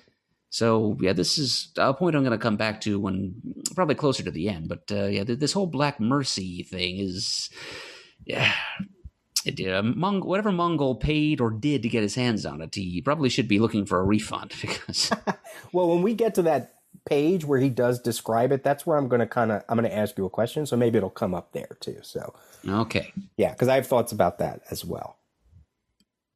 Eating sickness, or are we just to assume that's like cancer, their terminology for cancer? Yeah, probably? It's like Kryptonian tuberculosis, I would think. Okay. Which is sometimes called the consumption. Okay. And then he continues, I hear they're campaigning to release the Phantom Zone criminals. Unreasonably severe punishment, they call it. And that's a reference to that poster that you keep mentioning. And and Alan Moore maybe even looking at, people along the way that have said, wow, Phantom Zone, really? That's your incarceration policy, is just to send them floating off into, another dimension where they can see and hear everything going on in the real world, but can't touch, can't interact. It is kind of a special sort of hell. Yeah. But the heck of it is, Jor-El, and I'm pretty sure the writer or writers who conceived of the Phantom Zone originally had in mind that this was a progressive measure, preferable to the death penalty. Let's just send them off into this nether realm where they can see the world without being part of it, where they have to live as ghosts for a little while, just kind of like something right out of Dickens' A Christmas Carol. It's like a life penalty, almost, in a way. Yeah, but the thing is, it's reversible. I mean, after serving a certain number of years, they could and actually were released. There were a couple of like Silver or Bronze Age Superman stories where Superman finds penal records and figures out, oh, this Kryptonian criminal has served his or her sentence. I must press the white button on the projector and release him or her now, and which usually doesn't lead to anything good afterwards. Right. Well, there you go. to prove a point. But yeah, Jor-El did invent the Phantom. Well, he discovered it. He discovered the Phantom Zone. He invented the projector that could send people and things into and out of it. And that kind of comes home to roost for him and his family in this fantasy world, as we'll see in the coming pages. The first appearance of the Phantom Zone, by the by, was Adventure Comics number 283 from 1961. It's a Superboy story by one Robert Bernstein and George Papp. A lot of stuff coming out of the Superboy mythos, more than people realize. Not Superman, but Superboy. So right. That's very curious. Bizarro and some other thing. Your Absolutely favorite. Bizarro. Yeah. But so once Jor-El once it gets to this point in his usual script of self-pity, Kal decides to excuse himself, and he just kind of whispers, "Father, sometimes I wish you were right. I think you wish you were right. I think you wish Krypton had exploded after all. I have to go now." And that's, he turns back and looks at his old man one more time, and then just leaves. It is kind of a crushing moment there at the top of page 9, and then slowly, and just Gibbons visually pacing this very well.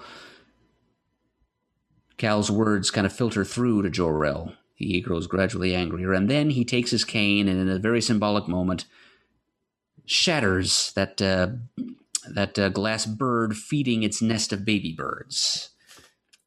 And that's... Yeah, the symbolism of that moment is... Actually, Alan Moore mentions it himself. I'm referring to this thing that was published. It was an essay of his, originally published in the late 80s, reprinted in 2003 by Avatar under the title Alan Moore's Writing for Comics. And he uses the script to Superman Annual Number 11 as kind of an example of some of the points of comic writing that he's trying to expound to the reader. And he does get to that point in the script, and he gives a description of its symbolic value. Here we go. We then run through a 3-page confrontation between Kal-El and his embittered father that ends on page 9 with Jor-El smashing out in futile anger at one of the ornamental glass trees on his terrace and shattering a petrified glass bird frozen in the act of feeding its young. The last shot is of the parent bird's snapped-off glass head, a glass worm still held in its beak. Even as this provides an image symbolic of the break in the father-son relationship between Kal-El and his old man, it ties in obliquely with the overlapping caption box affixed to that panel. Okay, so there we are.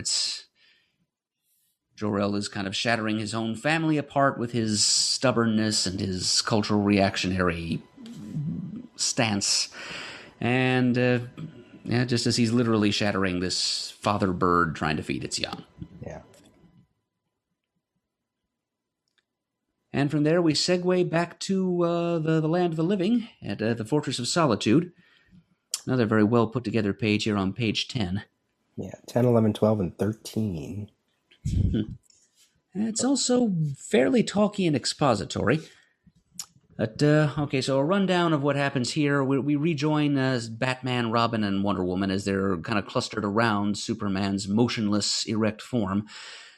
Trying to figure out how this thing got to him in the first place. And they dope out that he might have some kind of teleportation channel, which he keeps open only on special occasions, because, as Wonder Woman observes, I know that a lot of alien cultures send him gifts, because after all, he's not just Earth's hero, he crusades around the galaxy and the local clusters and all that. And he's made a lot of friends and even inspired some worshippers here and there. So he's being sent gifts on his birthday. And Mongol apparently caught whiff of that and took advantage of it, because he shows up slowly and ominously stalking towards the trio of heroes as they have this discussion, and he interrupts them by saying that they got it exactly right, except for one or two minor details, as he hulks over them and they all react to him, and he just kind of continuing to grin patronizingly, but very evilly at them. He explains to them what they'd gotten wrong. This was no accident on his part. and he certainly didn't intend the gift of the Black Mercy as a token of gratitude. Batman keeps him talking and asks him what exactly the Black Mercy is, and Mongol explains to them that it's called the Black Mercy and where he found it, and how its life functions work, and how it symbiotically preys upon. Well, it really is more of a form of parasitism than it is a form of symbiosis, but it's a telepathic magic plant fungus combination, a lichen, basically, because I think that's what a lichen is. It's like a plant and it's like algae and fungus living together in kind of a symbiotic suspension. So this thing clamps onto its victims, it reaches telepathically into their minds, and it creates a logical simulation of the happy ending they desire, while at the same time leeching off the victim's bio-aura to stay alive. So Mongol doesn't really tell us how long this symbiotic relationship can continue before the host is killed, before its bio-aura is completely leached, because obviously if it's just standing there paralyzed, the host can't feed itself. So it probably is going to die just of starvation or asphyxiation or dehydration or something after a while. Unless you're pre-crisis Superman. Right, where he can just subsist on yellow sunlight alone. Which could be, yeah. So anyway, Mongol explains all of this and says that he thinks that there's a certain justice and poetry to this. And he further gloats about, he wonders what kind of fantasy that Superman's experiencing. Batman then changes the subject through gritted teeth, asks Mongol what he is, and Mongol says, well, if you don't know who I am, you're not worthy of an introduction, but I'm the new master of the planet. And can you possibly tell me, according to the culture or the societal mores of this new planet I now rule, which one of you would it be polite to kill first? And another great moment here. The heroes just look at each other, and Wonder Woman replies with a sock to the jaw, which hurts her hand more than it does Mongol, and Mongol reaches for her, saying, I think that's answered my question. And that sentence is our segue back to, which bounces us back to the fantasy Krypton half of things. Oh, so much to love in this sequence. Can I talk about Mongol a little bit? No, you can talk about Mongol all day. Okay. So as I mentioned, I read those appearances leading up to this to get a sense of who he was prior to this story, right? Yep, me too. You know, DC Comics Presents is one of my favorite series of all time. And awesome. And first of all, visually, the way Jim Starlin drew him in those DC Comics Presents issues, you said Hulk-like, hulking over them. Mm-hmm. His arms were always almost as long as his body, and they were thick. And then the way Starlin drew him, it seemed like he tapered as it got down to like the lower half of his body, the trunk, the legs. They were a bit narrower. Yeah. So the overall effect is pretty simian.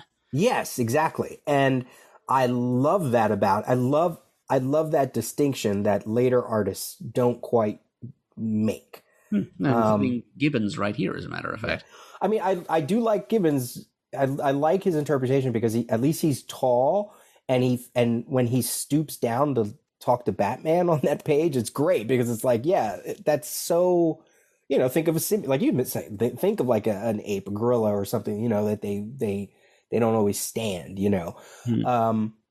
So the slow nature of his movements, creeping up on them, almost not even caring that they're there. He just wants to get to Superman, just all that's great.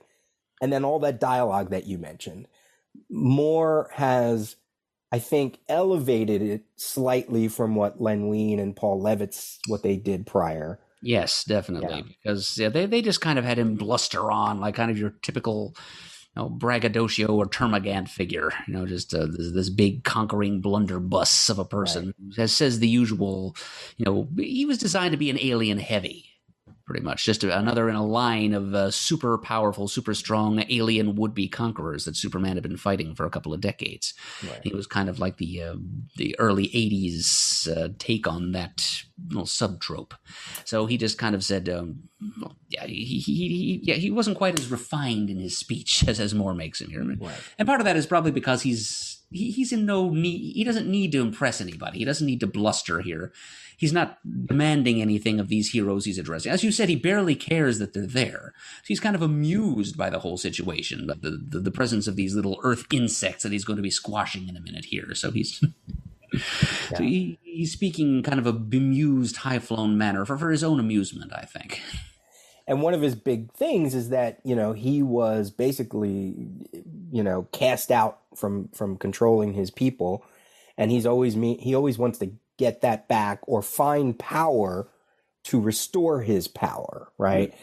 So there was one line in one of the DC Comics Presents issue where he says something about that he needs, I'm trying to think of which one it is, that he's going after the War World device because he needs it for conquest, right? And it got me thinking, okay, he's someone that tries to use other things to make his plans work, which he does here with sort of like the Black Mercy, right?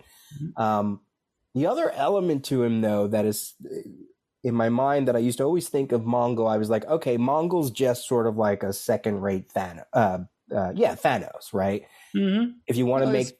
Easy to think that when he's co-created by Jim Starlin. Exactly, right? So you got Len Wein and Starlin creating this character. And then there's elements visually that he also kind of looks like Darkseid. So, you got like Darkseid, you got Thanos, you got Mongol, right? Then you hit that DC Comics Presents issue with Starman. And suddenly that story took on this weird like Adam Warlock, Captain Marvel, Thanos, Mongol, trippy kind of thing. Again, because of like, I'm pretty, Starlin drew that issue too, right? I think he did, yeah. Yeah. 36. And it made me kind of think, okay, right, this is the DC version without, well, even Thanos wasn't Thanos until, Infinity Gauntlet or whatever, right? But it's that same kind of like Darkseid-esque Thanos. I don't know. It was just really interesting watching his development, and then having it solidify in this issue. Like I feel like, Moore paid attention to what came before and really nailed what I wish the character would be, because a lot of times after this, he just goes back to, I'm just going to conquer and kill, right? Mm-hmm. Conquer, kill, conquer, kill, conquer, kill. And it's not as, I don't know, it's not as refined. Right. Never has the same class as Mongol. And even here, I mean, Moore admits in that writing comics essay I was referring to that Mongol did this to Superman so that he would then be free to, quote, conquer the universe or whatever it is that these tyrant types usually aspire to. So even with all he did to class up the Mongol character, Moore still didn't have a very strong grasp on Mongol's motivations because there wasn't very much to them. There never was. Right. And we see that cast into high relief when we get to the end of the story. Yeah. It's the very fact that his aspirations are so simple and generic that the Black Mercy is able to conquer him more completely than it could Superman. Yeah. By the way, that shot on page 10 of him looming over Superman, Batman, Wonder Woman, and Robin is given an homage in Infinite Crisis #1 when he sneaks up on Batman and Wonder Woman. He punches Superman as drawn by Phil Jimenez. So he punches Superman out of the way and they turn and Mongol stand. One of them, I don't know if it's this Mongol or the son of Mongol. It's the son of Mongol. The Mongol the First was killed pretty offhandedly in Underworld Unleashed #1 back in 1995. And it's been Mongol 2 ever since. Okay. But yeah, it's a definite homage, is a definite. I just read Infinite Crisis #1 or reread it a couple of weeks ago. That didn't even occur to me. Yeah. So Phil Jimenez is doing his homework. As you know, he does. Yeah. All right. I love the way Mongol's shadow slowly, gradually grows panel to panel. He's coming. Frankenstein. according to his handbook entry, his Who's Who entry, he's 7 feet 9 inches tall, 785 pounds.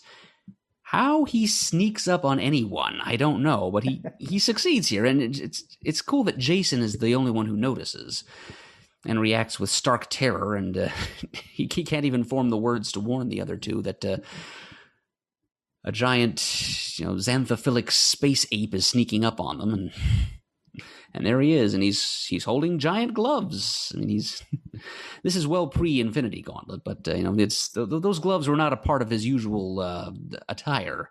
Right, but they do make him look story. just all the more like Thanos, don't they? Yeah. That's a great. I love Dave Gibbons' Batman right there is awesome. Pre-crisis Batman with the very yellow utility belt, the yellow circlet around the bat symbol, the cape, the cowl. Great. So awesome. Yeah, and the way he and Wonder Woman are reacting symmetrically to Mongol, they're in the foreground. Yeah. It's a well put together panel. Oh, one more thing down in the lower right of the bottom of page 10. Mm-hmm. See the two gifts from Batman and Wonder Woman, the striped dome that has Wonder Woman's gift and the little formerly ball that was Batman's gift, the rose. It's already been trampled. Yeah. So I guess Mongol did that as he was making his approach to the three of them. Just because he's a jerk. Yes, he certainly is. And then on page 11, Mongol begins his explanatory monologue, and he tells the heroes that they were right about the teleportation channel, but wrong about the motives of the person that, him, in this case, who actually sent the thing to Superman. And Robin's reaction, what is it? Not who is he, but what is it? Again, inexperience out of his element. Right. He's not even thinking in terms of motives or background. He's just, all he's seeing is an alien monster, not an opponent whose moves need to be anticipated. As I'm sure Batman launches immediately into that frame of thought. Yeah. And what's interesting is Batman asks the same question on the next page. What are you? What is it? And then he asks, what are you? So that's kind of fun. Yeah, because the palpable malevolence of Mongol is kind of stripped away. It's penetrated past his deductive level, and now he's just kind of going into defense mode, and he's not trying to solve a mystery. He's just trying to defeat a foe and save a friend. So this is the page where we get the description of the Black Mercy, as you mentioned during the recap of these pages, right? So I just wanted to jump to that right away, the big thought, right? Batman asks, and what does it do for them in return? Why? It gives them their heart's desire. I'd say that was fair, wouldn't you? So two things came to mind.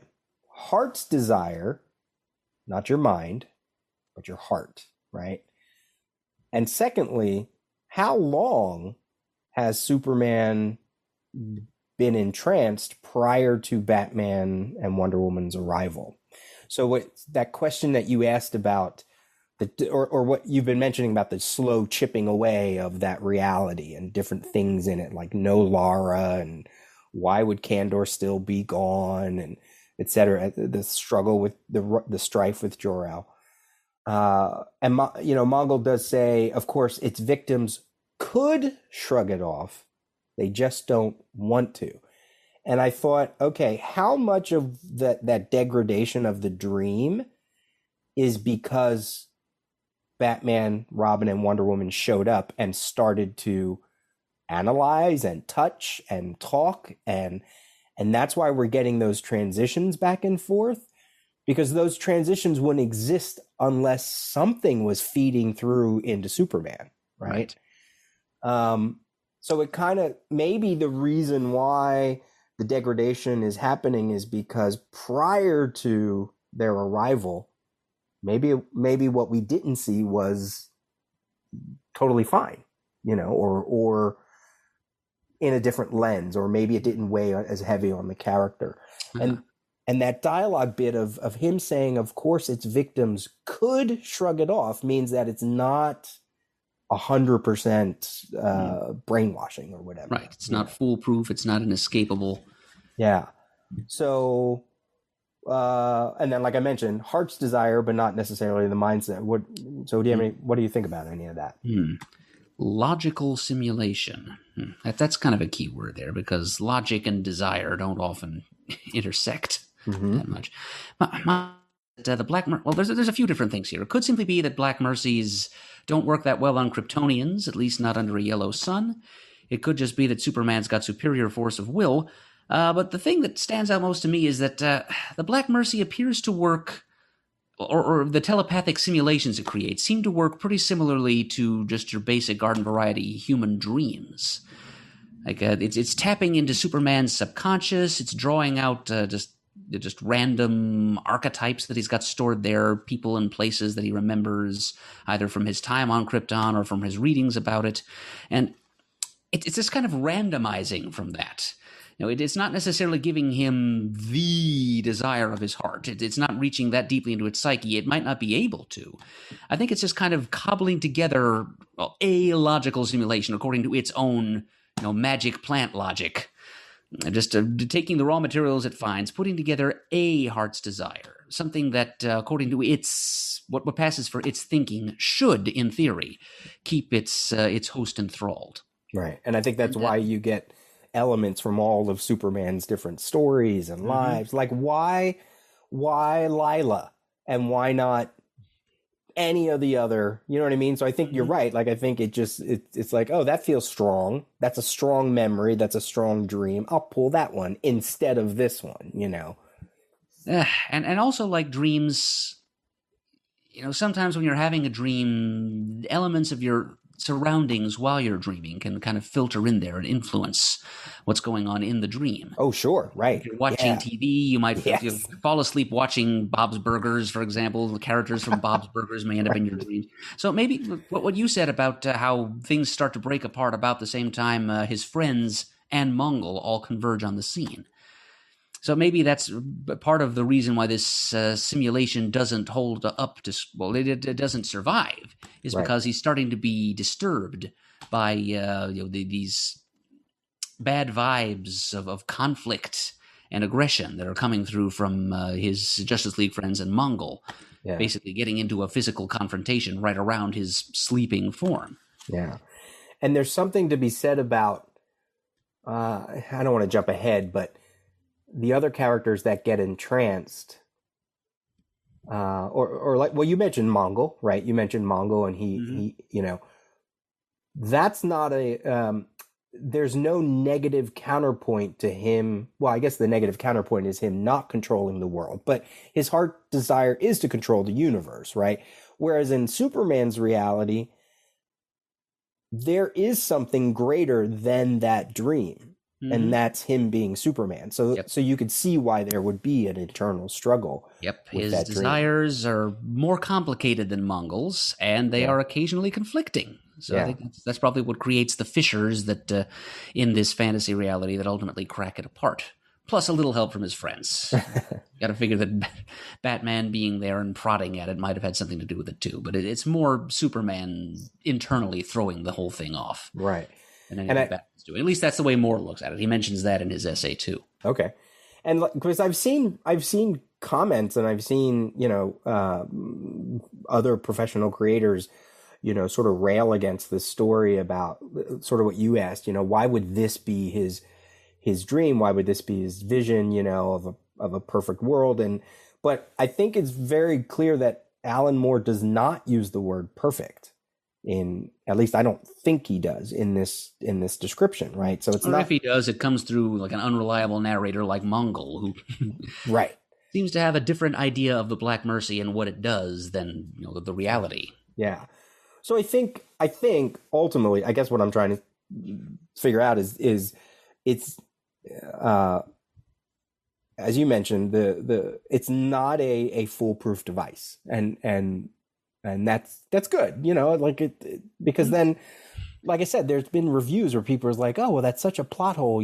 If he was supposed to be so happy, why is he so miserable? It's like, no, that's not true. That's not what Alan Moore's saying. Kind of the whole point, in fact. Yeah. So I like that page when I read it because, as you talked about, like we know the big beats and the big ideas. It was nice to kind of have those a new point of view on what actually is being said versus what the narrative has become. Right. Within the fan press and the internal dialogue of fandom, which does tend to distort things. Page 12? Oh, yes. I want one other comment here. And I said, it looks like those alien plants that make everybody happy in one of the original series Star Trek episodes, where the pollen, they kind of like sneezes on him and then everybody's like happy. And it's kind of reminded me of that, because they were the same argument comes up like about that episode. Like, well, if they're happy, let them live on the world. But they're under the thing of the plant. The plant made it happen. So it's kind of the same arguments being talked about. So that's a tangent for Star Trek. Page 12. Yep. On page 12, Mongol continues gloating about how he sent the Black Mercy, and he says he delivered it to him, and when I was certain that it had done its work, I followed it along the teleportation channel. So, in answer to your earlier question, Peter, about how long Superman had been standing there like that before his friends found him, I think probably not very long, because I don't think Mongol wouldn't wait that long to come in and survey his handiwork. He would just waited long enough that he thought that the Black Mercy was pretty safely entrenched in Superman's body and mind, and then he showed up to do his whatever follow-up he was going to do. And we're not really sure what he was going to do to Superman. Just leave him standing there in his fortress, or I think so. I think dump his inert body someplace. I mean, he said it later. He was gonna, once he got him out of the thing, he was gonna take over the world, and oddly enough, that's what Superman. They asked Jason Todd asks Superman, "What are you gonna do with Mongol? He's just a statue." And he says, "I'm gonna go toss him in a black hole." So it's like, I guess really that is what they were gonna do. Just he was gonna stand there like a coat rack and just that was it. This was the page where I wrote Alan Moore has Mongol's dialogue down well. Yep, I would agree. Probably better than the people who created him. Yeah. And here's Mongol. Here's where Batman decides he's had enough of listening to this, when Mongol gets really insulting. And he says, "Poor little creature, I wonder where he thinks he is. Perhaps he's playing happily as a child in whatever sordid aboriginal backwater he was raised in, or bouncing on his mother's knee. That would be nice, wouldn't it, to think of him carefree and contented forever." So Mongol assumes that he's infantilizing Superman. This patronizing attitude he's taking towards Superman's. He's assuming that Superman, since it makes some sense, I guess, for a person of Mongol's bent, this bloodthirsty conqueror, tyrant, mass murderer. He would think that someone of Superman's universally altruistic life philosophy, he would think of that as infantile. So that's probably why that would motivate him to assume that Superman's ideal world is that he's a child again, bouncing on his mother's knee. And if that's what he thinks of Superman, imagine how little he must think of Superman's Earthmates here. Batman feels a bit offended on Superman's behalf, listening to how Mongol is dressing him down, and that's why he, through gritted teeth, says, "What are you?" Pressing the investigation, but at the same time allowing himself to become a little bit angry.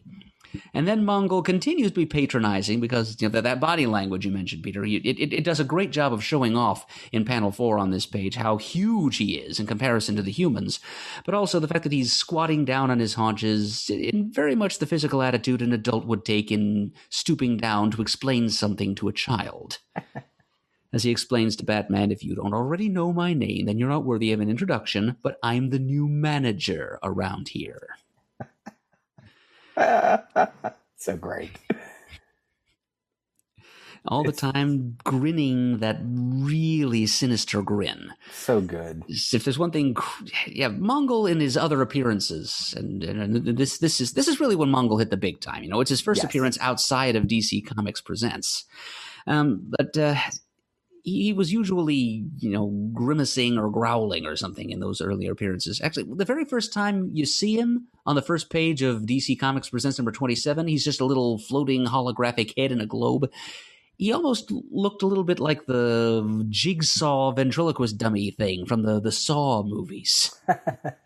Yeah, but here he's got a more organic-looking face with more expressivity to it, and Mongol smiling, which he does almost constantly throughout this story, is just creepy as hell. Yeah. He's more than just terrifying in terms of his physical power, but the fact that he's not using that physical power, he's just kind of posturing and grinning menacingly in ways that imply what he could do physically to these mere mortals here on Earth that he's talking to. The fact that he's not even flexing his muscles here, but he's just... It's good theater of the mind. Moore and Gibbons together are doing a great job of implying the raw power of this character without actually having him do anything. Right. That last panel of and him there in the yes, so good. Which of you would it be polite to kill first? But then, on a nearly wordless page 13, the heroes assert themselves a little bit, only to discover that the situation's even worse than they thought. As Wonder Woman tries to deck him. Yeah, well, she exchanges a glance with Batman first. Mm-hmm. Just like, I don't know whether it's like, can you believe this guy? You know what I got to do here, right? I'd say she's like checking for permission from the master strategist first, but nothing Batman is doing suggests that he's giving her the approval. But he doesn't object when she starts to stride toward him, so I guess they're on the same page. Mongol says, well, and Wonder Woman replies with a thrutch to the jaw, followed by an ack of pain. But again, this is pre-crisis Wonder Woman. One assumes that post-crisis Wonder Woman, who has, I think she's battled Darkseid toe-to-toe at times. Yeah. So I think it's safe to assume that post-crisis Wonder Woman wouldn't hurt her hand punching Mongol in the jaw, but pre-crisis Diana does, and as she's clutching her injured hand there on panel 5 on page 13, all Mongol can say is, rethinking. Thank you. I think that's answered my question. Clearly seeing that, okay, it's this one. Well, that's a surprise. Yes, as he reaches for her from off panel with a hand that's larger than her entire head. So good. Some of these panels are Hitchcockian in their construction of suspense. Yeah. All right, so with Mongol's remark to Wonder Woman that she's answered his question, that bounces us back to the fantasy Krypton, where Kal-El arrives at a Kryptonian hospital where his Aunt Allura is saying, I asked you a question, to the medical personnel on hand. And hysterical Allura quickly informs Kal that... well, actually, she's not able to inform him of much, but the attending doctors and nurses fill him in that Allura's daughter and Kal's cousin, Kara Zor-El, has been assaulted and badly injured by some fanatical members of the Free the Phantom Zone prisoners movement. And he's shown a flyer that was found tied around Kara's neck when she was found. And Kal goes in to visit with his cousin briefly, and then quickly arrives at the decision to take his family, because apparently it's these Phantom Zone amnesty fanatics are striking out at anybody related to the House of El.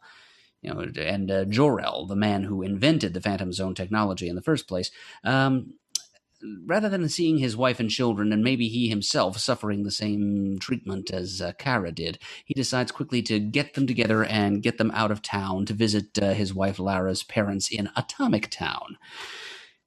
And so he has his son Val with him.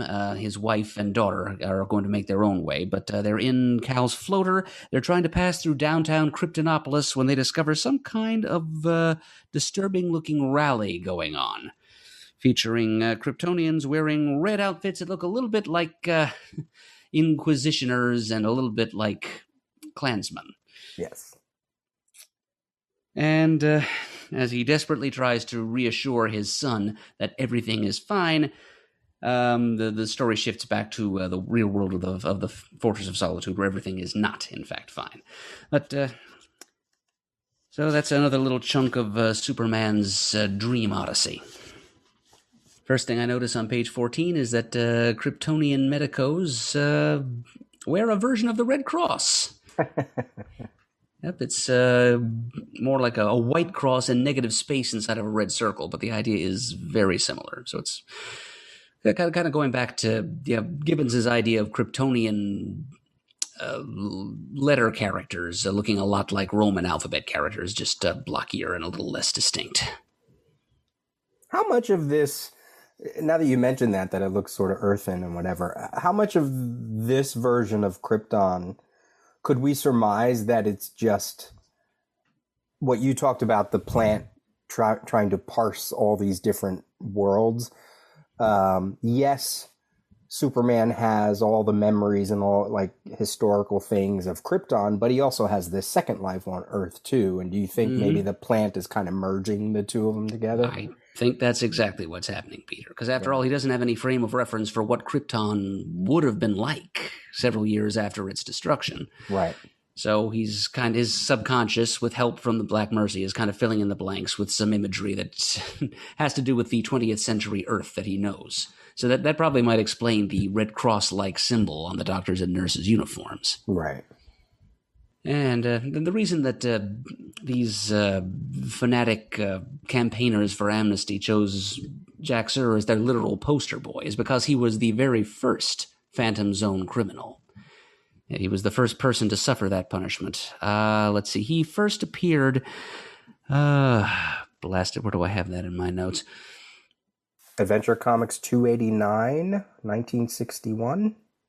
He was the first Phantom Zone criminal. He was a rival rocket scientist to Jor-El, and he was working on kind of a rival missile program. At the same time, Jor-El was working on his rocketry program, and he launched an unauthorized missile into outer space. It accidentally collided with a test flight that Jor-El was doing, and it ended up detonating and destroying the larger of Krypton's two moons, Wegthor, which was colonized. So he cost the lives of hundreds of Kryptonian settlers up there. And for a crime of this magnitude, he was sentenced to 300 years in the Phantom Zone. He was the first to suffer this punishment. He had been there the longest and suffered the longest, and that's why this movement seems to have seized upon him as the face of their amnesty campaign. Jaxer was also the forum name of my old friend Dr. Chuck Coletta of Bowling Green at the Pop Culture Department. We got to watch him in Moons. Mm-hmm. Very next page, as Cal reads the poster, and again, if you look at the image of the poster on the bottom of page 14, you can make out the words Jaxer and Amnesty in Kryptonese block script. But the full text of it is, Jaxer, more than 20 years in limbo. Just because it doesn't hurt, that doesn't mean it isn't torture. Free Phantom Zone exiles now. And the doctor... with whom Cal is conversing, rather tersely and grimly informs him, the anti-Phantom Zone campaigners see the Phantom Zone ray as an instrument of torture. Your father invented it. That makes the House of El unpopular in certain quarters, as your cousin discovered. So Cal is beginning to feel some real fear here now. I mean, it's this reality, this fantasy Krypton has been unpleasant enough, but now it's starting to feel downright unsafe, dangerous for him and his. And as he's being led into another room where his cousin is being held under treatment in kind of a comatose state, he leaves his son in the care of a nearby nurse named Ansela. She asks his son his name, and he says Van L. With his eyes bright and smiling innocently, and Cal kind of looks over his shoulder a little bit. So you're kind of getting the sense that something's being foreshadowed here that I think Moore ultimately decided not to pay off. Like maybe in one early draft of the script, Van L was going to come to harm. Like maybe these anti-Phantom Zone people actually kill Van L, and then it's at that point that Cal is able to break himself free of this fantasy. But it seems Moore went a different direction. Like on the next page even, he's still playing with this nurse to whom he told his full name, Van L. And she even lets him keep one of the toys that they're playing with. And I'm kind of wondering, wow, I wonder if one of Moore's early ideas was that the toy was booby-trapped and that this Ansela, this nurse, was one of the fanatics that laid Kara so low. Yeah, there's a notion, I don't think it's got weight to it, though. because, there's a lot of first name usage. Cal, they don't ever say really Kal-El. And I'm always so used to saying like the full thing. And, but they, Jor-El introduces characters by their first and last. So I almost wondered if like they purposely, nobody was saying the L because it has been such the bane of whatever for so long. So even prior to Kara's attack, it's almost like the name, like you don't say the L, and maybe the kid saying Van L and Cal kind of turning and going, right, that's right, I am an L. It's almost like hearing that last name. But I mean, we sort of heard it before with Kara's or L. So I don't know if that's just me sort of speculating. Mm-hmm. It's pretty solid speculation, I think. The shame that has come on the House of L of late for a couple of different reasons. Another possibility, though, is that Jor-El, as you said, he likes to refer to people by both names a lot of the time. Maybe that's just his old-fashioned formality. Clinging to the old life ways of old Krypton. So maybe the dual particle names used to be a part of common usage a few decades ago, but it's kind of things have become less rigid socially in personal interaction on Krypton in the decades since. Look at Kara. Look at the scar on her forehead. I mean, she really was messed up. That's kind of you can see like her hair is sort of shaved away. Oh yeah, to put a stitch in up there. Right. Not at all the girl of steel we've come to know. No. Kind of a shame she doesn't get a single line of dialogue in this thing. Page 16? Mm-hmm. As you mentioned, the dolls, Nightwing and Flamebird, fighting Metal Giant, almost like a transformer that transforms into a trundle gun. I wonder, again, maybe that's that, it is the mid-'80s. The Transformers were all over the place. Maybe that's Clark's Earth memory coming through. And like, oh yeah, I'm going to give my son a Transformer. Cal said he wants to go to Atomic Town. I didn't realize, I had to look, that's the one I was like, oh, I didn't realize that's on the map. It's on the map of Krypton. Yep. I never heard it before, but I haven't read a lot of Superman stuff. So. Yeah, it's not an important locale.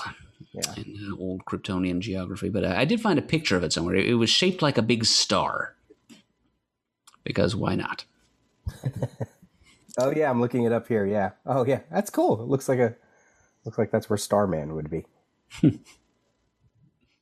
I love the phone call at the end of the page. So he has to call his wife, make sure everything's okay. He's telling him his plan. Get out of town, basically. I love you, Lila. You too, Orna. I'll see you in Atama. Please deposit two drills for the next 5 minutes. And again, I wrote here, that's like more showing just how broke and just how not advanced this Krypton is. Yeah. And now this new thought of, that's such an earthy thing to put in there too. So, yeah. Just more evidence to what we've been saying, that this dream is it's just not good. And on page 17, Cal and Van go on the run. They head out to Cal's floater, which is a hover car. And Cal starts to tell Van that they're going to visit Van's grandfather, and with concern that you can just read in his voice here. And Van says, not Grandfather Jor-El. And Cal says, no, we're going to see Grandfather Lerol and Grandmother Maris in Atomic Town. And we know that Lerol would be the name of the maternal grandfather here, because in Kryptonian culture pre-crisis, women always, they had a given name and they assumed their father's full name as a surname. So if Cal's wife is Lila Lerol, that means her father was named Lerol. And I'm pretty sure this is the first time that her mother's ever been mentioned, but she was given the name Maris. Like Frasier. Niles' wife, Maris, that you don't ever see. They go through, listen, I'll take the floater cross city to the western exit. We can cut through Little Vathlo. Yeah, just like Little Italy. Little Chinatown, Little Puerto Rico. I mean, these are names that we use on Earth. Again, I'm on a hook now. I really think it is the idea that his Krypton memories are merging with Earth. No way Krypton would have Little Vathlo. I mean, that is such a very specific Earth racial kind of commentary thing. Yep. You know? No paradisical planet would have ethnic ghettos. Yeah. And then he also says Fort Roz Plaza. Mm-hmm. Yep, that's something else from the old Krypton stories. Actually, it first appeared in Krypton Chronicles #1, which came out in 1981, so a fairly recent addition to the mythos. I mentioned that last war between the alliance between Kandor and Kryptonopolis on one side, Urkel on the other. Well, Fort Roz was apparently a key strategic location in that war. And it also was a pretty important location in the Supergirl TV series a couple of seasons ago. Right. That's actually the first place that I heard that term. And then when I looked it up and realized it had already been established in comics, I was surprised. Not that I should have been, but it's fun to find that out. Yeah, as you mentioned, those sort of row with the robes and the high hats and burning crosses. I mean, that's what they are. Oh, they're swords, Peter. Yeah. Okay. Smoldering swords. Mm-hmm. And shaped just like crosses. Right. And Cal just really just hiding the truth from his son. Oh, it's just like a circus parade. Nothing's happening then. That is not. It's not Clark. It's not Cal. You know. He doesn't lie, but he's doing exactly that at this moment, just to try and keep his son from worrying. Yeah. So let's check back in at the Fortress of Solitude, where Fantasy Cal's words, "everything's fine," are ironically superimposed over Wonder Woman being thrown through a solid wall in the fortress by Mongol. Their battle is spilled over into another section of the fortress, the Hall of Weapons. Wonder Woman finds a weapon to use against Mongol. Mongol is not impressed before or after the thing is fired at him. Meanwhile, Batman and Robin continue to examine the comatose Superman. And in the absence of any other more scientific or logical means of jarring Superman loose, all Batman can do is verbally appeal to him and beg him to wake up. And then we go from there straight back for one last dive into the fantasy world. Page 18, and Wonder Woman crashing into the Hall of Weapons. Boy, she really does take, it's not like a necessarily horrific pounding, but, you know, it does speak to, number one, that she does last at least, you know, a few more pages with him. But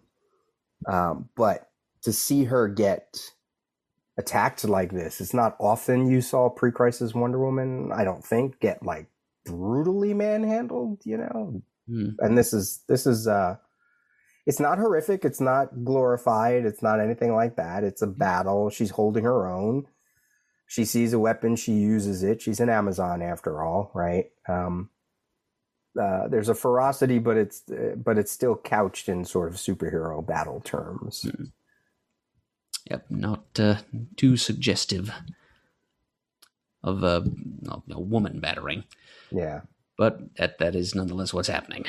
Although Mongol himself does give her credit for lasting longer than he had thought she would.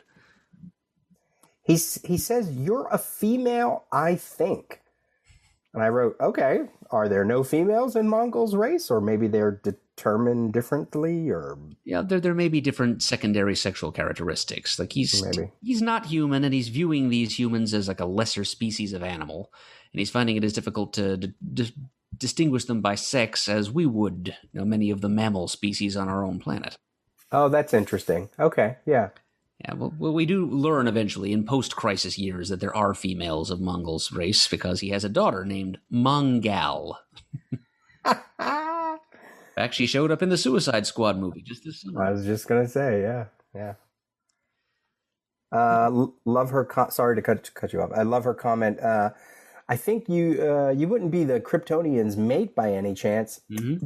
just good friends. Just good friends. Yes, she can barely speak, but she's managing to grunt out because as if she's so used to deflecting this assumption from people that it's even when she's fighting for her life, it's almost like automatic. Just good friends. Which we'll see later. Yeah, yes, we will. But it's kind of treating the long-held, even in 1985, fan assumption that or curiosity why these two haven't at least tried to get together in the past. Right.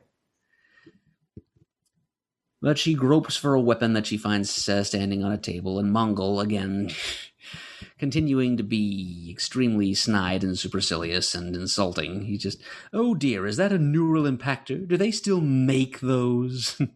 I'd advise you to try the plasm disruptor. It's smaller, more of a female's weapon, so now he can add sexism to the list of his sins. And Diana's response, I mean, it's again, on a metatextual level, I think it's more in figuring like a female reader's response to blatant sexism like this, more than it is honest characterization for Diana. She'd probably say something more like go to Hades or Tartarus or something.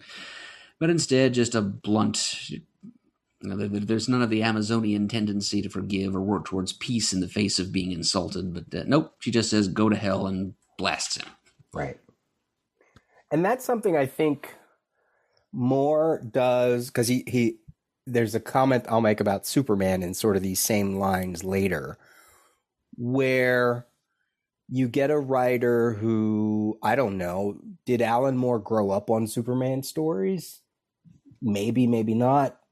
He's not American, not that necessarily matters, but it does give maybe a new perspective for some of these characters. And I feel like, because I always used to hear from or read articles or in early, news groups or things like that from other creators, one particularly in mind, who didn't like the way people like Alan Moore or Grant Morrison characterized certain characters, right? Giving a line like this to Wonder Woman, so there would be certain creators that be like, well, that's not what Wonder Woman would say. That's just Alan Moore being Alan Moore. But is he doing it for, as you mentioned, is he doing it for the character or is he doing it for the reader? I mean, he knows his audience, right? Mm-hmm. And he's looking at there are things even in like that DC Comics Presents issue with Swamp Thing that the character of the character of Superman does that is kind of newish or just different from other portrayals, and you have to imagine some of that is because of Alan Moore's own experience and his own whatever from where he grew up and what his heroes were, out of like 2000 AD to bring it back to Eamonn and all that, they come at it. That's the reason why to talk generally, that's the reason why the British invasion was so effective, because it was like this influx of new voices looking at our established. It's like that issue of Swamp Thing in the early Alan Moore run where he says something like, what does he say? Like the gods float above the earth in their metal. Their house above the world. Yeah, right. Who talked about them like that before that? Not a lot, not often, So, I didn't think about that notion here, but you're absolutely right. I think about it in a later sequence too. Mm-hmm. Yeah, you're making a very good point here, though. This whole generation of imported British talent would, it says that they're not as immediately familiar with these American comics. They have a little bit of cultural distance from which to view them, and they don't seem quite as much like sacred cows to them. So they can, go about their deconstructive business and give us some influential variant takes on some of these heroic icons of ours. Yeah, I like that. Cultural distance. That's a good way to put it. Yeah. All right, so on page 19, Wonder Woman fires that weapon with a mighty shoom.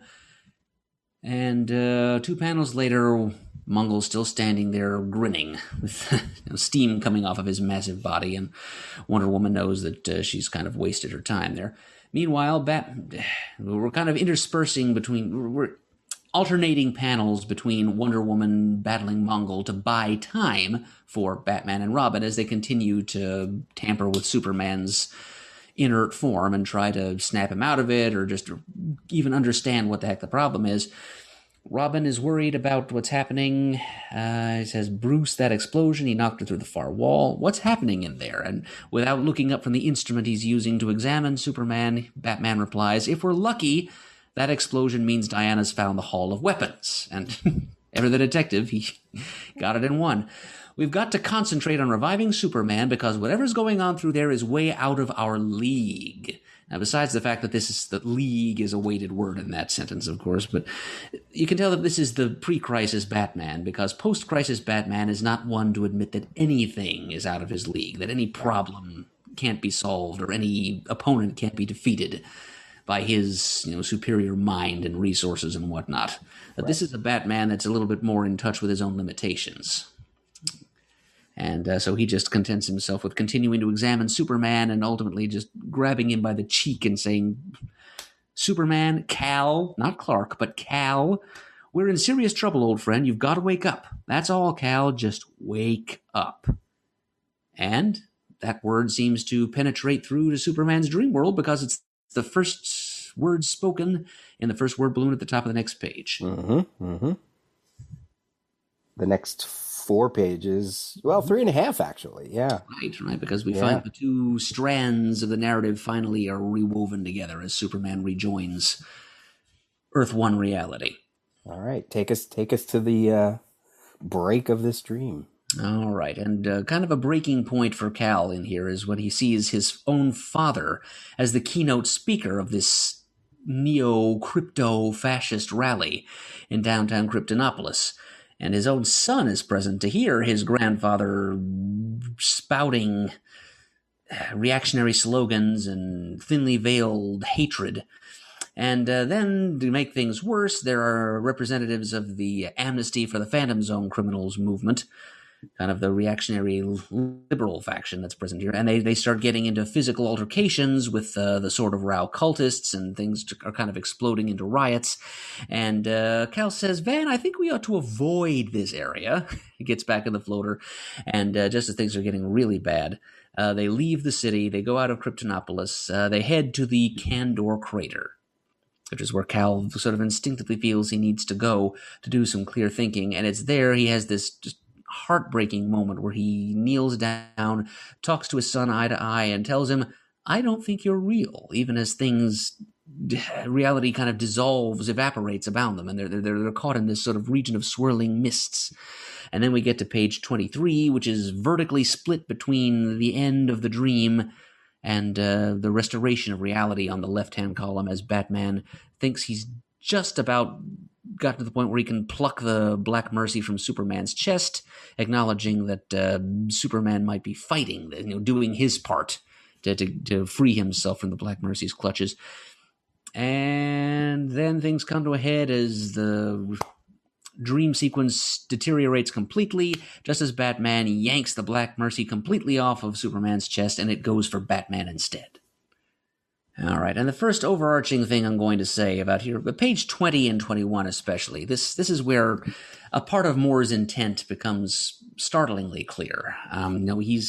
He's working at deconstructing the value of nostalgia and dreams and ideals and all that stuff.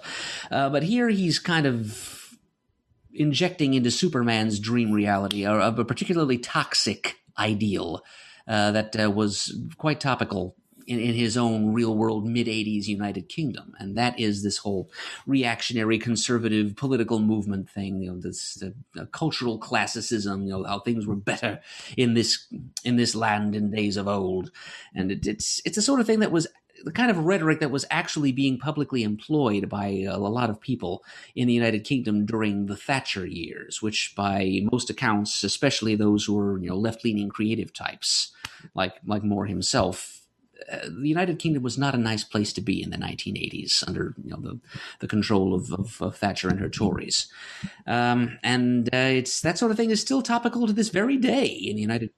Boris Johnson and the whole Brexit movement, the sort of isolationist populist impulses that are driving things over there right now. But it was pretty much the same story back in the 80s. And it's so here we see that this story on one level is coming from kind of the same headspace as Moore and David Lloyd's or it is David, isn't it? Yeah. V for Vendetta. Mm-hmm. Yeah, it's a much brighter corner of that same headspace, but yeah, it's dystopianism inspired by the lived reality of Alan Moore and his peers in Great Britain of the day. Yeah, I mean, reading these pages, living in the world we've lived in since, for the past couple of years, it's all very timely. History repeats itself. The big note that Cal is just so ineffectual. He's just so not able to do anything. Just so far from being a Superman at this moment. And how much is that just him, trying to react to the overall dream? It's almost like he's giving up in the dream because maybe he senses that he's coming out of it or for whatever reason. I mean, it's. So rather than bothering to fight against it, he just turns away from it. Yeah, I mean, and that's why, again, I go back to that sort of initial thing. Had they never shown up, we might have gotten a different story. It might have been a whole different story from the party, right? Like the party was that last sort of shining moment, his family around, whatever. But then you discover, Jor-El wasn't there. Kara gets attacked, et cetera, et cetera. So, from that moment, it might have told a different story if Mongo got his way and just, dispatched him and whatever. If his friends hadn't arrived and Mongol himself hadn't arrived. Yeah. Started to create kind of static. So sort of maybe his super senses are picking up and funneling into this dream world and influencing it and making it and causing it to begin to break apart. Right. This was also the sequence where I, slapped my forehead and went, oh, right, Brainiac, right. Because his son says, will we get all shrunk up? And I was like, oh, duh. Yeah, okay, I get it. The Kandor crater. Duh. Yep. And as they're heading towards the Kandor crater on page 21, they pass the Gold Volcano, which is another old Silver Age landmark of Krypton. It, too, first appeared in Superman number 141, Superman's Return to Krypton. And it was an important factor in the first of E. Nelson Bridwell's World of Krypton stories, which was a backup in the landmark Superman number 233 from 71, the Kryptonite No More issue. Mm. Yep. And that story was called Jor-El's Golden Folly. And there we learn that gold is one of the cheapest and most plentiful metals on Krypton, and so Jor-El tries to build an experimental rocket using it to no great success. Isn't that a scientific fact, too? That there's gold everywhere? Like gold is constantly being produced out in space? On Earth. It's here, too. It's just so deep in the Earth and in the magma center of the planet that we can't get to it. Yeah. So a question for you. I wanted to ask this earlier and I forgot. Now that I see the sign, the crater sign, right? No, what would that say? No admittance? No maybe? Unauthorized persons, I think. Oh, you can really read that. Wasn't the Kryptonian language created by this point? The alphabet? Didn't we have it by the 80s? I thought it showed up in one of those miniseries, but maybe not. Or is it a later invention? Well, if you mean that like system of glyphs and things, I think that's a later invention. Okay. I'd be willing to believe that Bridwell had worked out like a system of Kryptonese characters, but they weren't that. Yeah, maybe. Again, this is not the real Krypton, so That's true.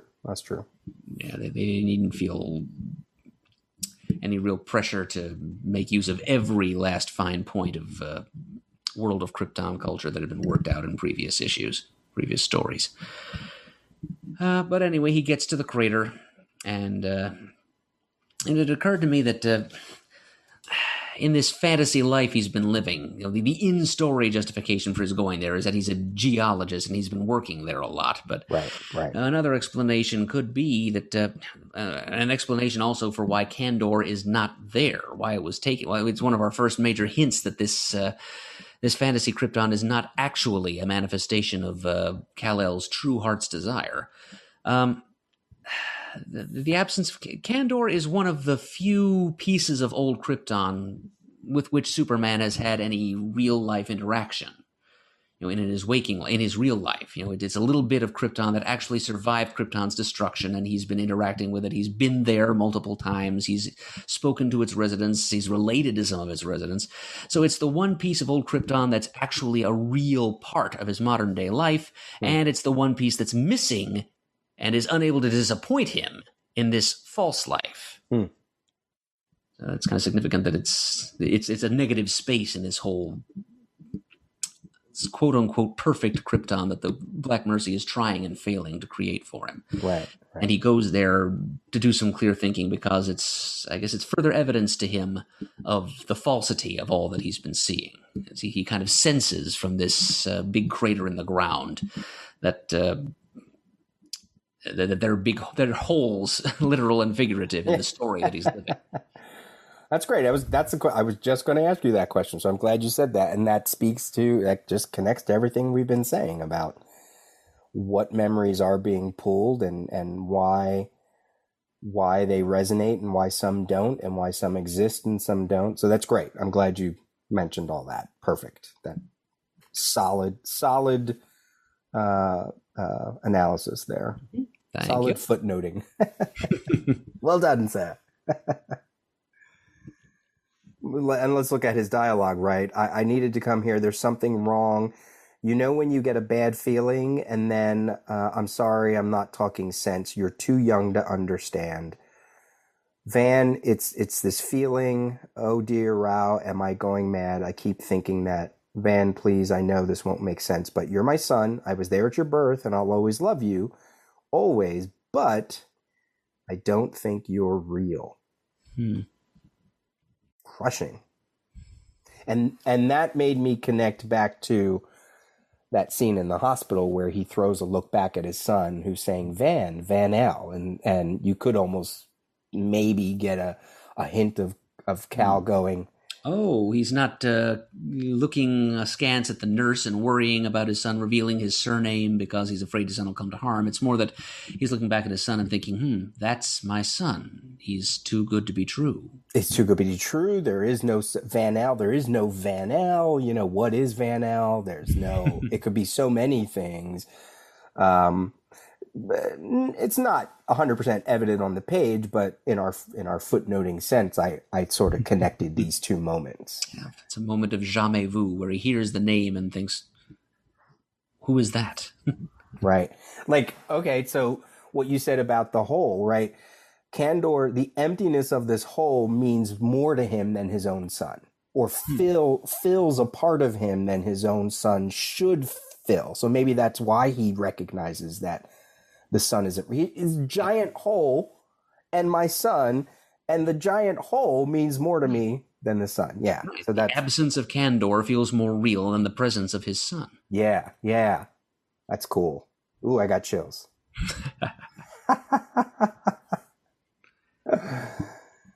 Oh, and then page 23, he's crying. To be fair, the pre-crisis Superman cried a lot. That's, he's always crying on covers and, so I get it. He's emotional. And so is the Black Mercy, yes, Batman's pulling it off, but I also wonder how much of the Black Mercy is finally like, oh, yeah, I'm not getting what I need out of this symbiosis thing anymore, but here's this schmuck over here that doesn't have the same power, so let me go attach myself to him. Not as rich and tasty a bio-aura, I'm sure, but he'll do in a pinch. Yeah. Yeah, Batman, with his eye for fine detail, he notices that Superman's eyes, which have been completely glazed over and non-photoreactive, they're starting to water. So again, he's crying. In both the dream world and in reality, he's crying. His eyes are starting to water. I think I just felt the Black Mercy give a little. Maybe he's fighting it. And then again, in Alan Moore's remarks in his essay on writing comics, he says that as far as he's concerned, it's more to do with what's happening internally with Superman than it has to do with Batman poking, prodding, and prying. Right. Totally makes sense. I mean, it helps. Just like their mere presence, I think, has helped. Yeah. I'm sure you have this in your notes about that last shot with the two hands, the fingers almost touching. Oh, actually, I don't have that in my notes. But Sistine Chapel? based the creation of Adam, right? Michelangelo's The Creation of Adam. Yep.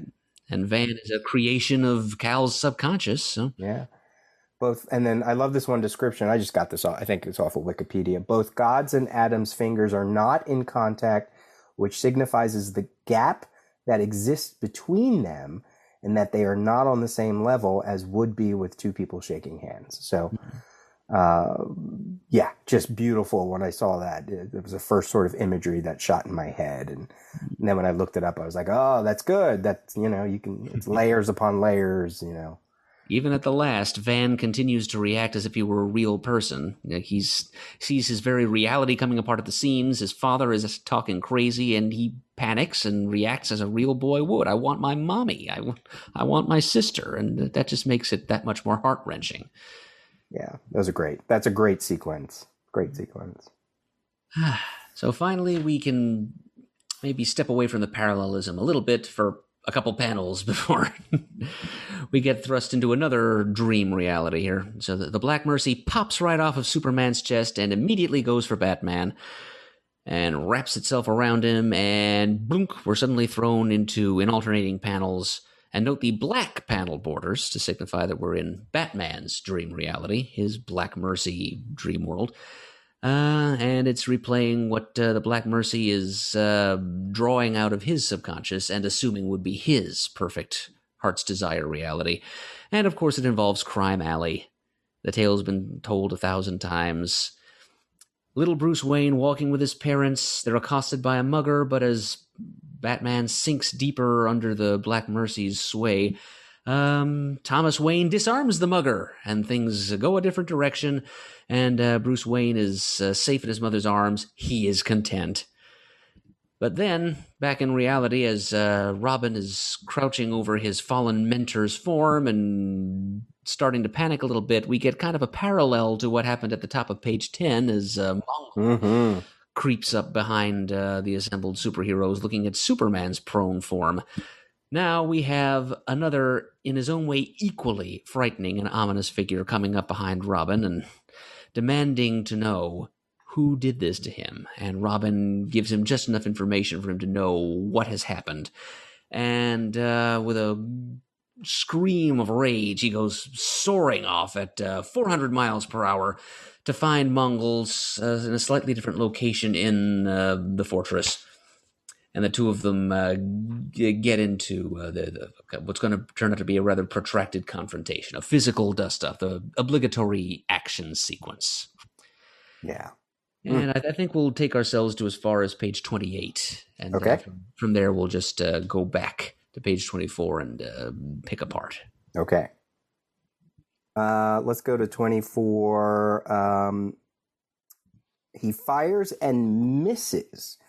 So, and then it says, and Thomas Wayne takes the gun away from him with no trouble at all. So, in that reality, Joe Chill's just has poor marksmanship. And then, kind of like, I guess you have to, I was trying to think of it in parallel to Superman's dream, right? Obviously, Krypton not exploding, the bullets not hitting his father, right? We don't even get to see that part. Krypton not exploding, Superman having maybe a happy childhood with both his parents for a few years before his mother dies. Right. Yeah, this one we're getting in on the ground floor. Yeah, so I thought that was, that's, and it's obvious, right? Of course, Batman would go back to the moment that he became the boy and the man who would be Batman. Yep. The moment the possibility for most happiness was bled right out of his life. Love the dialogue. So we talked about how Alan Moore doesn't use prose, not quite yet in the living world, but he does in the dream. This is it's Jeff Loeb. It's think of any Batman writer. I mean, the dark cloud of terror that had flapped squeaking through his mind breaks up, dispersing forever. Clearly, Frank Miller just spit out anybody that, talks about the imagery of the bat, whether physically, literally, the bat crashing through the window, or metaphorically, his nightmares, the dream of the bat always coming to him. And this predates Dark Knight, so not that was the first one to do things like that. Oh, no. I'm sure, like, say, Doug Monk, for example, or even like Len. Denny O'Neil, somebody. Also. And Superman, as you mentioned, standing there, I wrote here, look at him. Like a giant sun god just radiating. Exactly. I think I have in my notes, he's like the Wrath of Rao incarnate. Yeah. I also like in the coloring of the version that's on the DC app, the yellow, the cyan, the yellow, and the magenta. So in the, I don't know, I think it's a little more red in the issues, maybe. It's almost entirely red, yeah. Yeah. Everything in that image that is not Jason Todd is red. Okay, well, yeah, in this one, I don't know if you can see it. They sort of, it's got printing coloring. It's like primal Superman, you know? The circlets are yellow and cyan, yellow and blue, cyan, you know, the printing colors are coming out. It's almost like we're getting primal Superman here, ready to whoop some ass. Yeah. Oh, and the lead up to that, I mean, not just the advancing shadow, which again is wonderfully ominous, and it's a callback to the top of page 10 when Mongol does the same thing, but just what Robin is saying. He's starting to panic, as again, he's a rookie, he's young, he's untried, but he's saying, oh no, I can't handle this. Bruce, wake up. Please wake up. I don't know if a human body can stand contact with this junk, which is pretty good analytical thinking, really. That even occurred to him that a human body might be in more danger. Even if it didn't do any harm to Superman, as he trails off and looks around. And I have in my notes here, you sure about that, Jason? Didn't do any harm to Superman?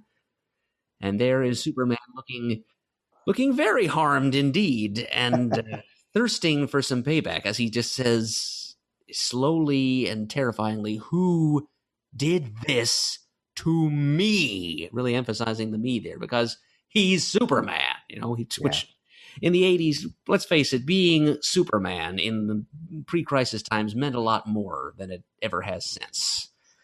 And just he just feels like a wronged god, like a horrible transgression has been committed here. This does not happen to Superman. Who dared do this to me? Right.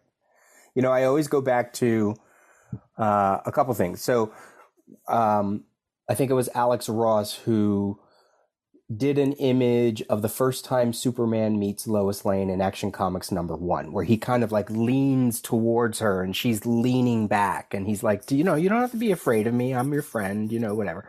And, but he also had this, there's a reason why there was that website, you know, Superman is a dick, right? He had that quality too, though, where he, I think also in that issue, he kind of grabs her arm and says something like, you know, don't tell people about me, or I forget. He gets a little rough with her, right?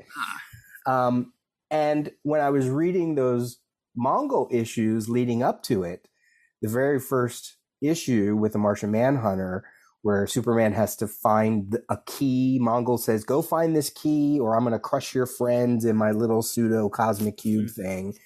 And, Superman goes to the planet. It just happens to be a neighboring planet to New Mars, where Martian Manhunter is.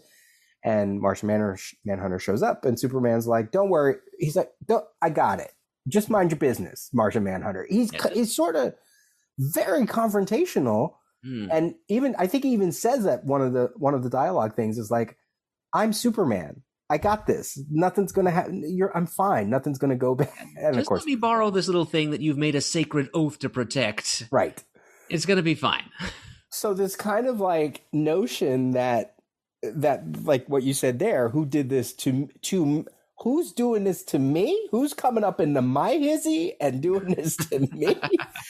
It exists, right? Like Clark winking at the readers, you know, when Lois is like, I can't believe I've been outsmarted again. And Clark's like, meh, meh, and he winks, right? He's a dick. The pre-crisis Superman has a bravado that I don't think really existed post-crisis, or maybe not to that degree. So. No, you're right. He was probably one of the better things that came of the post-crisis revisions to his character is that he was humanized. Yeah. Yes, he was more humble in a lot of ways. He was just an all-American corn-fed farm boy from Kansas who happened to have, you know, alien DNA that made him like a living solar battery and basically a godlike figure. Right. Yeah, but pre-crisis Superman was a little more aware of his heritage and the divinity that kind of attaches itself to that heritage, which is kind of part of the problem in this issue. He's a little bit too full of his Kryptonian heritage for too many years, and now it's come to kind of bite him. It was used to ensnare him. 26? Are you on 26? Sure. Where are you at? Yeah. Where we get Robin stammering an answer to this dire question he's just been asked, and then he answers, "I don't know, a big yellow guy. He's through there hurting Wonder Woman now. Superman, are you okay?" He just kind of casually meant, "Oh yeah, he's hurting Wonder Woman now." Like that's not even the most important element of the sentence. He's just... It shows a bit of a lack of empathy on Jason's part, which kind of presages his personality problems later on. But yeah, so he says, "Superman, are you okay? You look sort of and he does indeed look sort of He looks, yeah, he's infuriated here. He's like an angry god. Mm-hmm. He says Mongol. He sort of whispers the name Mongol as he puts together from the description a big yellow guy, that's who he's up against. And then a couple of images that are so Christopher Reeve it hurts. He just shouts Mongol, and there's this gigantic like Eisner graph of the word Mongol appearing behind him to show just with what decibelic force he is bellowing the name of his enemy. It's just like Christopher Reeve screaming in anguish at the death of Lois Lane in the first Superman movie, and then whoosh takes off just as Christopher Reeve does in that same scene. And blows over Jason Todd as he screams, and Jason has to hold his ears because it's so loud. Mm-hmm. I wrote here, that panel is worth the entire issue. Like, just that panel. First of all, the frustration of the realization of who it is. The frustration of all the issues prior to this leading to this moment. I felt like if you're just reading this issue, it totally works because it's him realizing who it is and what he put him through, right? But then I also reading those DC Comics Presents issues where it was constantly Mongol was there messing with his friends, messing with Superman. They would kind of battle and then he would escape.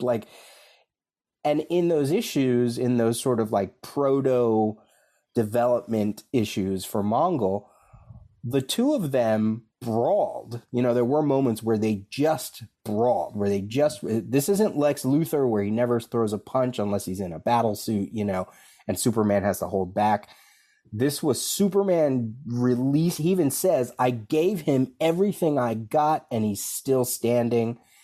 And there's another scene where it feels almost like Doomsday, where he gives that one punch to try to knock him out for the last bit, So when I read this moment, I was like, yes, this is like round 3 or round 4, and Superman has had enough. I love it. I love the anger behind it. I loved everything about it. And then we begin that prose narration we've been leading up to. Right. Because we need something to get inside of Mongol's head and illustrate to the reader just what a world of hurt he's in for here. He hears a voice like Armageddon shouting his name, and he starts to turn. He knows he has perhaps less than half a second in which to defend himself. And then we get... this moves us on to page 27, where we get kind of 2 vertical columns of story here, kind of like what we got on page 23 when Superman snaps out of it. We get Robin trying to figure out what his next move is going to be. And this continues on for the next 2 pages, actually, 27 and 28. Meanwhile, Superman bursts in on Mongol, and the text captions go on. He starts to reach toward his armor's weapons systems, letting the unconscious woman crumple to the floor. But the rock of the far wall seems to ripple outwards in a sudden cascade of power, and a 400-mile-an-hour wind slams into him like a steam hammer as big as the world, and he knows that he is far too late. And that center panel there with the blurred image of Superman just catapulting towards him there. It's just, Superman is made to seem a force of nature in that moment. But even Wonder Woman's hair is being blown away. And you can see how slowly she is crumpling to the floor, even as Superman bursts in. And it reminds me of that Justice League cartoon where he says to Darkseid, you know, I live in a world of cardboard and I have to hold back my power every day.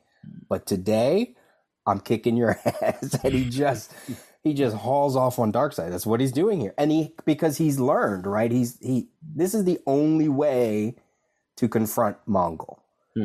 Is if you sort of tie it to the other stories, right? Well, yeah. He's learned exactly how tough he is, but I'm not sure he's even reckoning with that right now. I think he's just acting on pure emotion. Absolutely.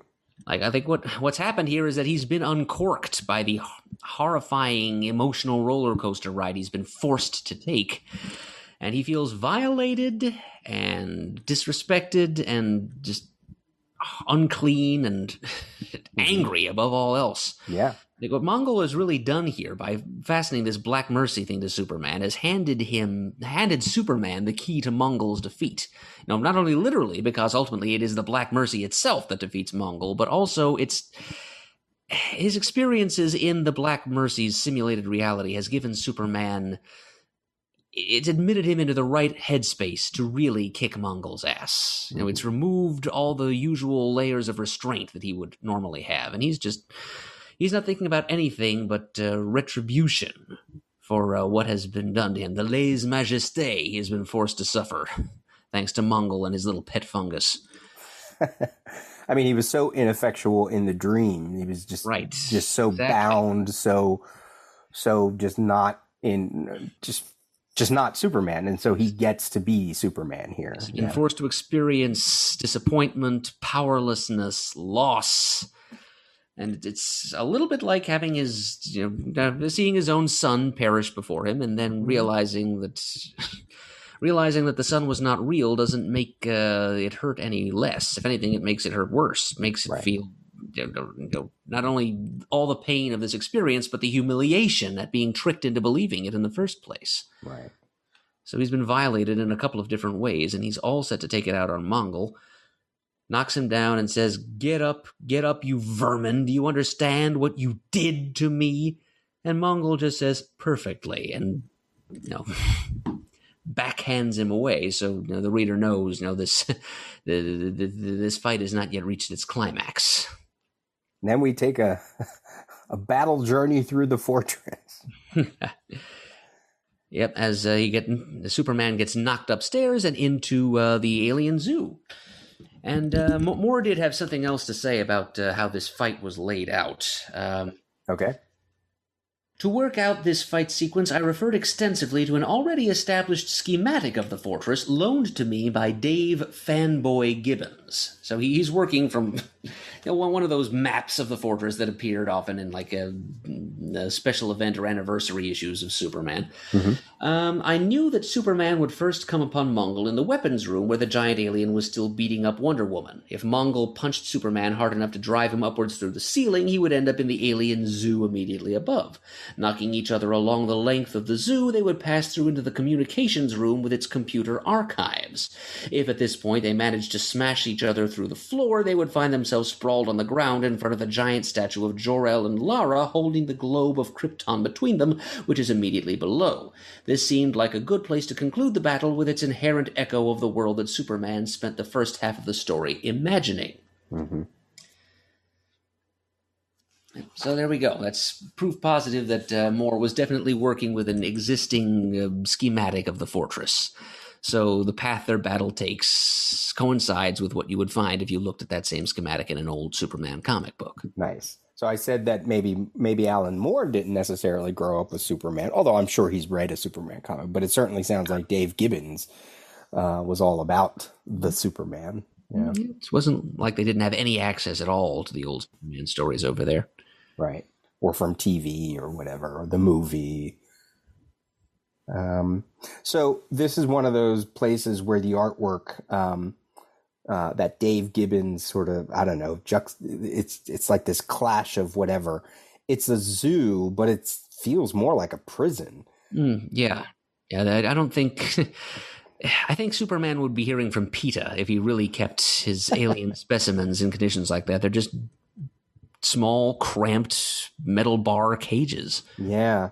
I think I'm more used to seeing like glass windows and simulated habitats and right. Yeah, like a real zoo, you know. You know, not that that's any better, but you know, going back to the Superman animated series, I mean, I think he had a fight with Lobo or something like that in his fortress, and he tricked Lobo into knocking him into a simulated Earth atmosphere, which contained or this might not even have been on the fort, but they were somewhere where there was an alien zoo, and he recognized a dodo habitat under a yellow sun lamp, which allowed him to recharge his powers and kick the tail of his opponent after that. Yeah, there isn't kind of a Brer Rabbit and the Briar Patch moment like this here, but yeah, it's an example of what we tend to expect more, a more humane depiction of the alien zoo in the fortress. Right. But it's good for the dark events that are taking place here. Sure. Well, you know, Superman was in a prison, and so are these characters. Good point. I fashioned a prison, Mon-El says it, right? I fashioned a prison that you could not leave without giving up your heart's desire. Escaping it must have been like tearing off your own arm, and now I'm going to kill you anyway. Happy birthday, Kryptonian. I give you oblivion. I do like that line. I give you oblivion. Yes, it's great, as is the single word that follows it. Burn. All Superman has to say to Mongol in his off-target gloating, because he didn't really give Superman a prison he couldn't leave without giving up his heart's desire. I mean, it was painful for him to come to grips with the fact that his son isn't real, but a lot of other things about that world were flawed, obviously, because Superman was breaking free of it. And, of course, that line he delivers, happy birthday, Kryptonian, I give you oblivion. Superman has had more than enough of this guy already, so he delivers this one line, burn. And that moment, those two panels, the line you mentioned about giving him oblivion and Superman just dismissing him by saying burn, that I think is what I saw in that Wizard magazine, like top 5 greatest moments in comics history.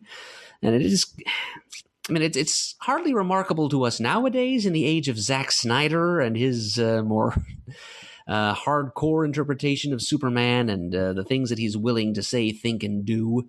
But in pre-crisis, Superman simply did not do things like this. So it's just that much more shocking because of that. There's no grin or wink. There's no sanctimonious mini-sermon delivered to the evildoer. It's just a terse, explosive expression of murderous intent. He's lashing out at this point. He wants to hurt Mongol as he has been hurt, which incredibly un-Superman-like. And, you know, again, without the experiences he underwent thanks to the Black Mercy, he never would have found it in him to fight back with this kind of intensity. So Mongol's kind of being hoisted with his own petard at this point. He has given Superman the means to fight Mongol the way he needs to fight Mongol to finally beat him after all those near misses in those issues of DC Comics Presents. Yeah. There was that, I mean, they had kind of a similar battle in one of those issues where he coats him in his heat vision, almost burns off all of Mongol's clothing because of it, right? And just to, again, prove that Mongol is so super powerful, you know, and in this case of the heat vision, it's a little more precise. It's more like laser heat vision as opposed to like a blanketing. Just a surgical strike. Yeah. So Mon-El says, I fashioned a prison that you could not leave without giving up your heart's desire. So we've been talking about a lot of things. Krypton still survived. He has a family. His father, but his mother's dead. What is there? Should we take away that the heart's desire is something very specific, or is it all of it put together?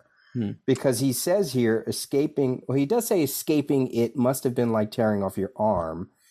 No, I'm sorry. He says that you could not leave without giving up. What he gave up was, at least that we saw, was the sun. Yep, that's appears to be the last surviving bit of this illusory reality. The one had the hardest time leaving behind because Superman has been denied the joy of fatherhood to date. hasn't been able to, get together with Lois Lane. And although and we do kind of see that at the end of whatever happened to the Man of Tomorrow, fatherhood is what he has achieved. Just normal, everyday, human American domestic life. Goes to work as a mechanic, comes home to his wife and his baby son. And I guess that is the one. That's probably the last surviving kernel. It's the one thing that the Black Mercy got the most right, I guess, is that he managed to have children. And I guess maybe that, because it's not both of them, it's just the son. So maybe it connects to his own having to leave his father because of the destruction of the planet, right? Like the absence of having a relationship father-son. He has a relationship father-son, but he has to give it away. He has to send it. He has to send it away, just like Jor-El had to send. I'm just trying to make like parallels that may or may not exist, but my takeaway from this panel is that Mongol is drastically overestimating the effectiveness of the Black Mercy on Superman. Yeah, and undervaluing at the same time Superman and his own ability to break free. Like he's saying, "Oh, gee, you must have been like tearing off your own arm to get out of this prison that I put you in." And Superman's like, "Burn, you moron! I suffered, but it's got very little to do with you, and you have no idea how wrong you are about what you put me through." Well, then we get Jason's moment, because Batman is down, Wonder Woman is down, and all we have left is Jason Todd with these gauntlets. Yeah, one size fits all, apparently, because they're a hell of a lot bigger than his hands. And we get a great transition between page 29 and page 30, because Mongol is starting to scream in pain at the heat vision blast across his chest, and Robin hears that echoing down through the hole in the ceiling to him on the floor below. He's holding that thing like I would hold, a spider or something. It's just way out in front of me. And I love that line, speaks to the fortress. There aren't any stairs in this place. How am I going to get up there? Well, of course, the guy can fly. Why would there be stairs, right? And it did make me think of the movie, because there are times where, Lex Luthor tries to, climb down and falls, and it's not an easy place to sort of navigate. Mm-hmm. Not if you can't fly. Yeah, that's great. But then, we get to see a little, wicked glint in the eye of Robin here, and, whatever little bastard he may become in post-crisis continuity, he's a wicked, clever little devil here, isn't he? He figures out what he can do. He sees a problem and he can solve it. Meanwhile, I should also add that he does absolutely nothing to check on whether Wonder Woman is all right. He's worried about how he can rejoin the fight and solve the problem and beat the bad guy. But meanwhile, that lack of empathy again that leads him to just casually mention, "Oh yeah, he's through there hurting Wonder Woman right now, and there's Wonder Woman at his feet and he's not even looking at her." But he does look at the gloves and the Black Mercy and sees a solution to his problem. He shoves the Black Mercy into one of the gloves, wraps it up in his cape, ties the other glove to his utility belt, and uses a batarang line to get up through that hole in the ceiling above him. It's basic Gotham urban environment solution. More battling in the zoo, releasing some alien moths. More of Moore's beautiful descriptive language.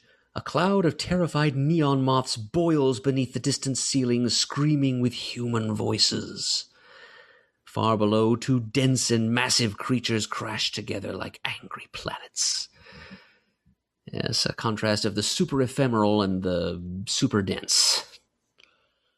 Oh, and a key bit of dialogue here, too, as Mongol gets angry in his turn and fights back, and he says, "You should have stayed in whatever happy fantasy the Black Mercy granted you." And again, Mongol's grave misunderstanding of the Black Mercy's actual effect on Superman comes into play here, because that just makes Superman angrier. Happy? Like, that is not what the Black Mercy did for him. And yeah, I think what you said earlier too is so right. It's readers have taken what Mongol has said what the Black Mercy does and not what it actually did, and made it and kind of fantasized this story. Oh, it gave Superman a perfect world. No, it didn't. No, it didn't. So I'm hoping that if there's one thing people take away from both of our readings of it, is that Mongol's you can't trust him, like you said.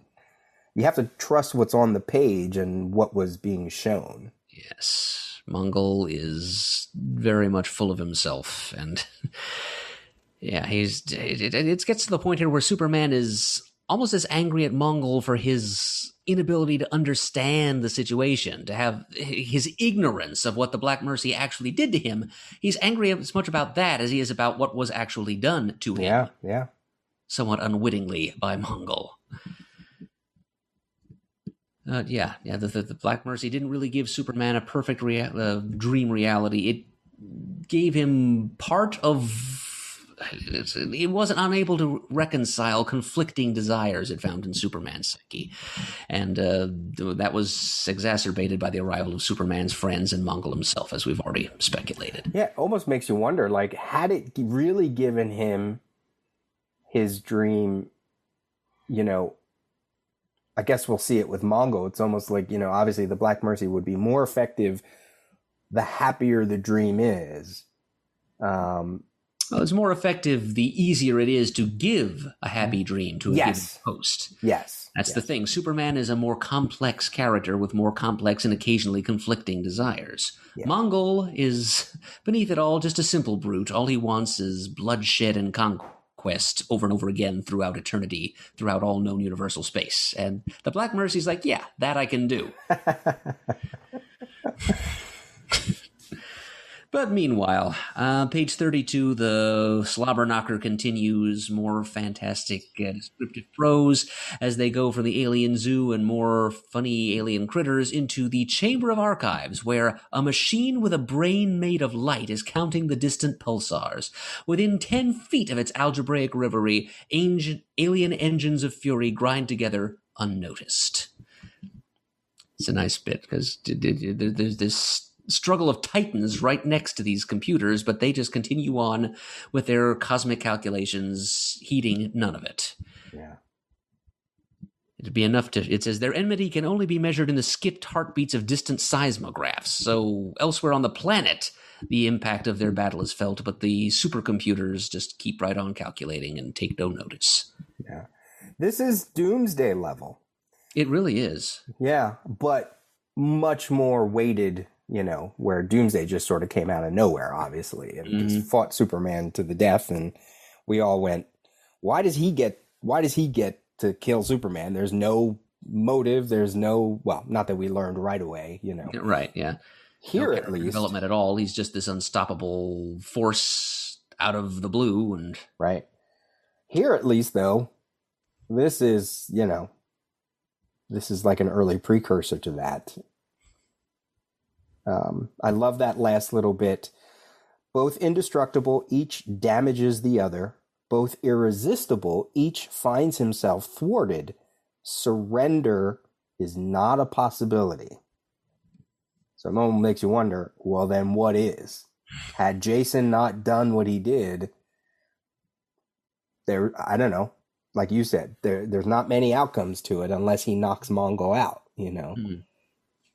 So yeah. We'll never know. Yeah. Maybe Mongol would have ripped Superman's head off and put it on a pike for real. But as it is, as the fight wends towards its conclusion here on pages 33 through, let's say 33 through 36. Okay. Go ahead there. So, they crash through the floor of the communications room. And we get some interspersed panels here of Jason trailing them through the zoo. But they find themselves down in the main entry chamber at the foot of the Paterni Colossus, as I call it. It's the statue of the Superman's parents holding aloft the globe of Krypton. And Superman sees that, and it kind of snaps him out of this rage-fueled alternate state of mind he's in. Unfortunately, that gives it snaps him back to himself, but unfortunately, being himself is just what makes him vulnerable to Mongol's attack. And Mongol very nearly does him in. He's all set to deliver what he thinks will be the killing blow, when suddenly the almost intelligent little animal, the little shuffling yellow creature, Jason Todd, appears above and tosses the Black Mercy down on Mongol as he gives out with another giant-lettered cry of pain and dismay and defeat. And then we get one more little pair of parallel columns of storytelling, one inside of yet another Black Mercy simulation of reality in which Mongol vaporizes Jason Todd, defeats Superman, and conquers Earth, where what really happens is the Black Mercy embraces him like a lover. He falls to the ground, and Superman and Jason stand over his supine body, and Superman simply declares, "It's over." Works fast, man. The Black Mercy. Once it gets around you, that's it. It's in its best interest to really, immerse you quickly, like any good story. It needs to suck you in immediately, or it loses you. You mentioned earlier when you were reading Alan Moore's a part of that Alan Moore thing about him seeing the statue and that kind of snapping him out. Did you have anything? How else? Did you have anything else about that moment? Does it work in the story? Does it make sense? Well, first I had panel 4 on page 33 when Jason Todd's hairless leg is being humped by an alien slug creature in the zoo. That's something for the people who don't like Jason, I guess. Well, but Alan Moore is not, no stranger to humor, right? Like I like that there's also humor in this. So that's kind of how he made his name first when he was breaking into comics back in the UK. Stuff like DR and Quinch and the Bo Jeffries saga. Have you ever read that? No. Yep, that's good. It's like Little Britain meets the Addams Family. Okay. It's like this kind of a lower class family of Lovecraftian refugees. So that was humor that Moore did, which was also kind of verging on horror.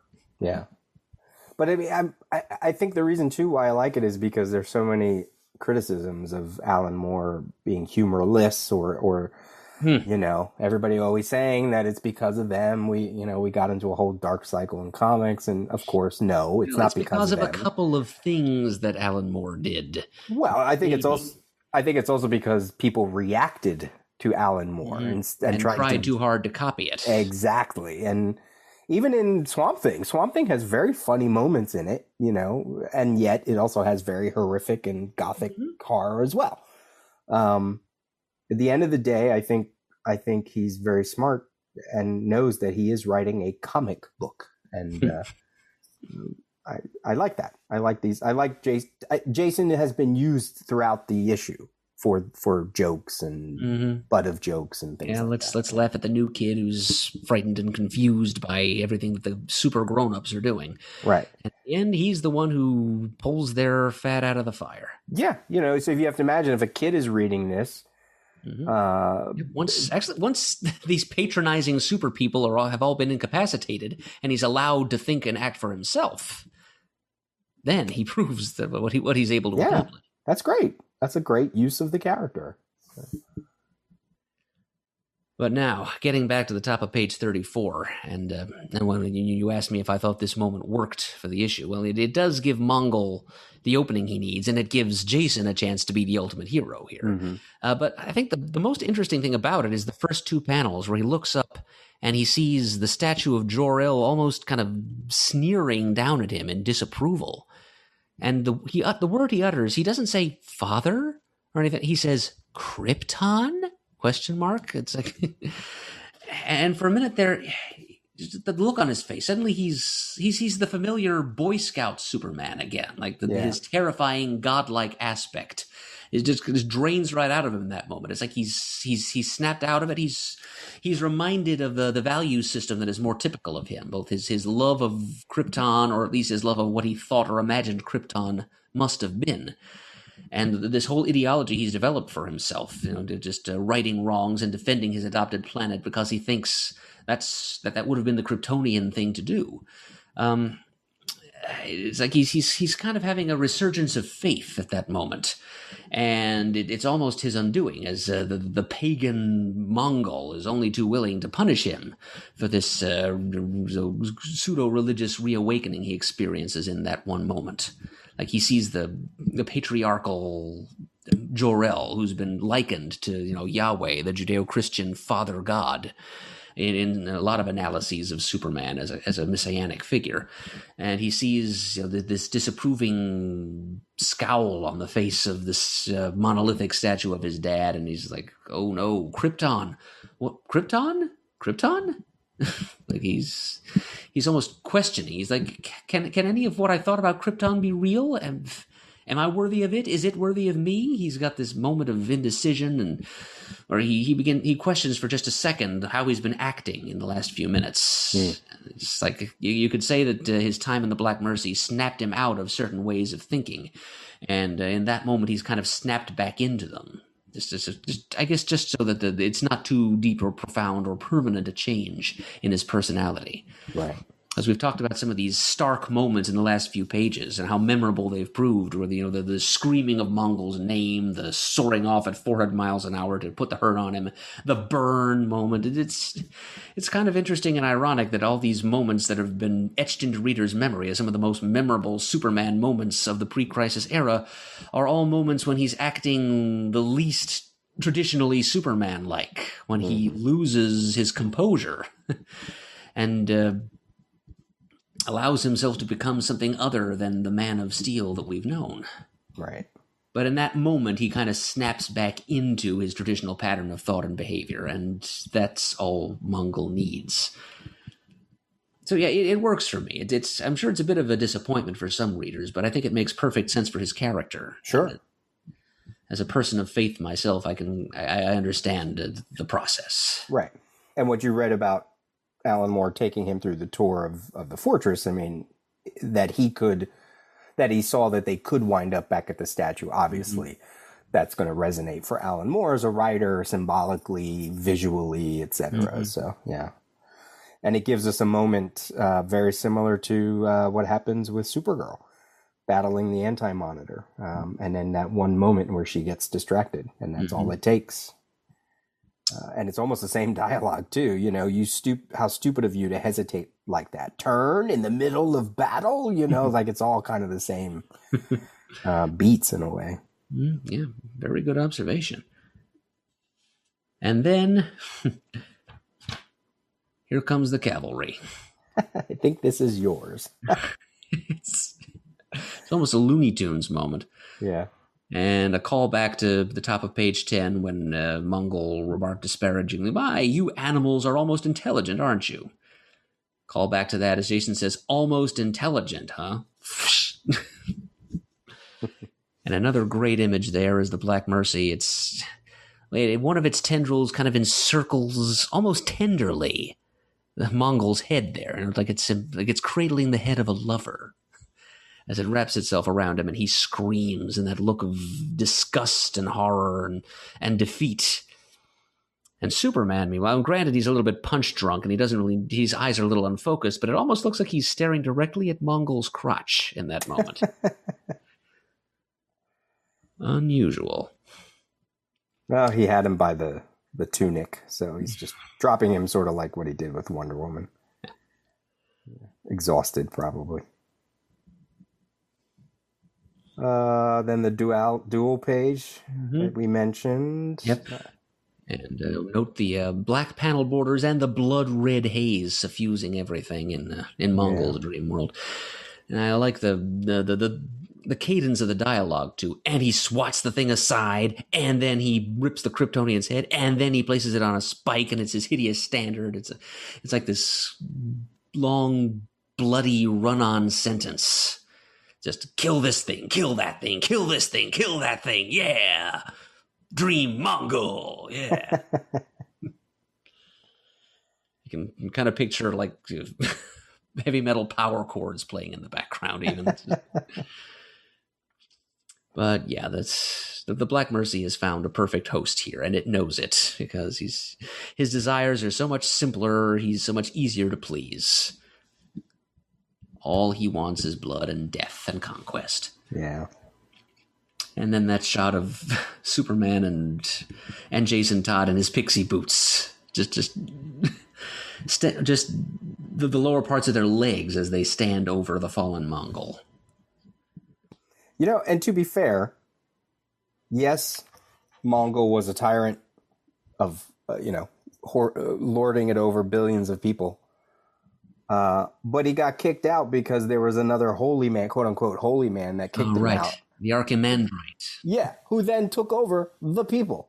Right. So, and Mongols, and this is in DC Comics Presents number 28, by the way, part 2 of his 2-part first appearance. He's musing about this to himself, and we've already seen in this issue that Mongol's kind of an unreliable narrator and doesn't always have the strongest grip on events around him. Okay, I can see. Self-deluded, you might even say. But sure. Yeah, so he muses to himself his one solace in having been kicked out of his own empire is that the Archimandrite immediately became a worse tyrant than he had ever been. He might have set up a paradise, but in Mongol's eyes, he's a worse tyrant because he allows people free will. And what could be more inhumane than that? Oh, I see. Either way, had the holy man not did that, I don't know, maybe we wouldn't have gotten these stories, right? But yeah, that's a good point. And then it's like nothing ever happened. We're sort of just bandaging everybody up and Well, yeah, that's where we kind of slip back into the old generic formulae of the Silver and Bronze Ages. That Moore was trying to snap Superman out of for just a little bit, but in the end acknowledging that there's no waking up from the dream that is pre-Crisis Superman. Yeah. Until Crisis happened. And he did. You just want to take us through the last few pages? Yeah, these 3 pages, and then there'll be one final epilogue page of Mongol hoisted his own petard. So, later, says the caption, we find all our friends. As you said, Peter, they're all just kind of gathering together, bandaging their wounds and chatting warmly among each other like old friends will. And it's like nothing ever happened. They're already cleaned up. Mongols just kind of sitting there in the background, another tchotchke in the fortress. Finally, the exchange of gifts take place, and as Superman casually discusses what he's planning to do with Mongol at the end of all this, which is kind of terrifying in its own way, too. And Wonder Woman presents Superman with her own gift to him, and Batman presents his gift too, and both of which, somewhat ironically here, are representative of Superman's nostalgic attachment to Krypton, which Moore is trying to sever a little bit through the events of this story, after all. And we kind of get the impression that everything's going to be okay for Superman, that he's been awakened to the true nature of his, as Moore calls it, useless nostalgia for a dead planet. And he learns a little something about himself into the process. And Superman takes his present-day friends with him and takes them off into another room to celebrate. Does anybody want to make coffee while I clean the place up? As we see Mongol still sitting there, comatose and hopelessly in the grip of the Black Mercy in the foreground. So what do we make of Batman's dream? So we saw the beginning of it. And then he says, I was married to Kathy Kane, and we had a teenaged daughter. It was so strange. Yeah, it also sounds exactly like a Silver Age imaginary story, you know? Aren't they all? There were... Excellent. But yeah, it's married to Kathy Kane. That is something that happened in at least one actual DC published imaginary story. I don't think the teenage daughter part was in it, but I think it lends credence to my idea of the Black Mercy's simulacra being randomized from just flotsam that it finds in its victims' psyches. Because if it went directly to like the conscious, reasoned thinking and wishing of a character at the time that it latches onto them, we would probably have seen or Batman would be telling us that he'd been put together with Selina Kyle. Maybe they would have had a daughter who put on a costume and fought crime, like a window into Earth 2. But yeah, because Kathy Kane, even as of 1985, was an obsolete archetype. She'd been dead in Earth 1 continuity for years, right? By this time. So yeah, the fact it is so strange that the Black Mercy should have him married to Kathy Kane with a teenage daughter when there are other seemingly more logical heart's desires that the Batman of 1985 would have had. Instead, what we get is a dredging up like an ancient Silver Age story concept. I think it works a lot like Dreams. It just kind of takes old imagery pulled at random from randomly firing neurons and finds things that seem vaguely positive to it and cobbles together a heart's desire. And maybe it'll get lucky and it'll come across a combination of things that makes a successful enough dream scenario that its victim won't want to try to break free of it. Or maybe it won't get lucky, as in Superman's case, and it'll come up with something a little less convincing, a little less ideal, a little less happy. And maybe it'll get really unlucky, and the host will have some friends to help, chip away at the facade from the outside. And then to find out, I'm a little envious. It must be wonderful to find out just what your heart's desire really is. Except that's not at all what happened. It's not what happened, but I thought it was interesting that Wonder Woman said that, because her origin is not one that's born out of pain, right? Batman is born out of the death of his parents. Superman, they're both orphans, et cetera, et cetera. But then it also made me go, wow, she has no idea what her heart's desire would be? Really? Like, you wanted a plant to figure that out? Wow, Diana. Like, I mean, in many ways, you have oracles to consult for that, don't you? Exactly. I mean, it is interesting because, especially during the Crisis era stories for Wonder Woman, where she was having a lot of arguments with her mother, and there was a lot of kind of like her trying to figure out what she is and where she is and what's her place, and DC was doing that. That's probably the reason why they wanted to eliminate her, because they're like, okay, we need a Wonder Woman that is not just a Superman-esque character. She's living a Clark Kent life. She's got a Lois Lane. She's, you know what I mean? Like, it all just was kind of like parallel. So, the emptiness of that she, must be wonderful to find out just what your heart's. Wow. When I read that, I was like, girl, you need to like stop being Wonder or stop chasing Steve Trevor. You need to figure something out. So I just thought that was interesting. Yep, I hadn't even thought about it that deeply, but it's a very good point, Peter. And I just focused more on how wrong she was than on how it speaks to her lack of characterization in the build-up to Crisis that she should be saying something like that. Yeah. And then we get to the point where Jason casually asks Superman what he's going to do with him. And Superman says, I'm going to put him somewhere secure. And they're looking at Mongol now. It's another perspective on him. I love how he's just not an important feature in any of these panels anymore. He's just a part of the scenery. He's like a living sarcophagus leaned up against a wall. And Robin says, what, you mean build a prison?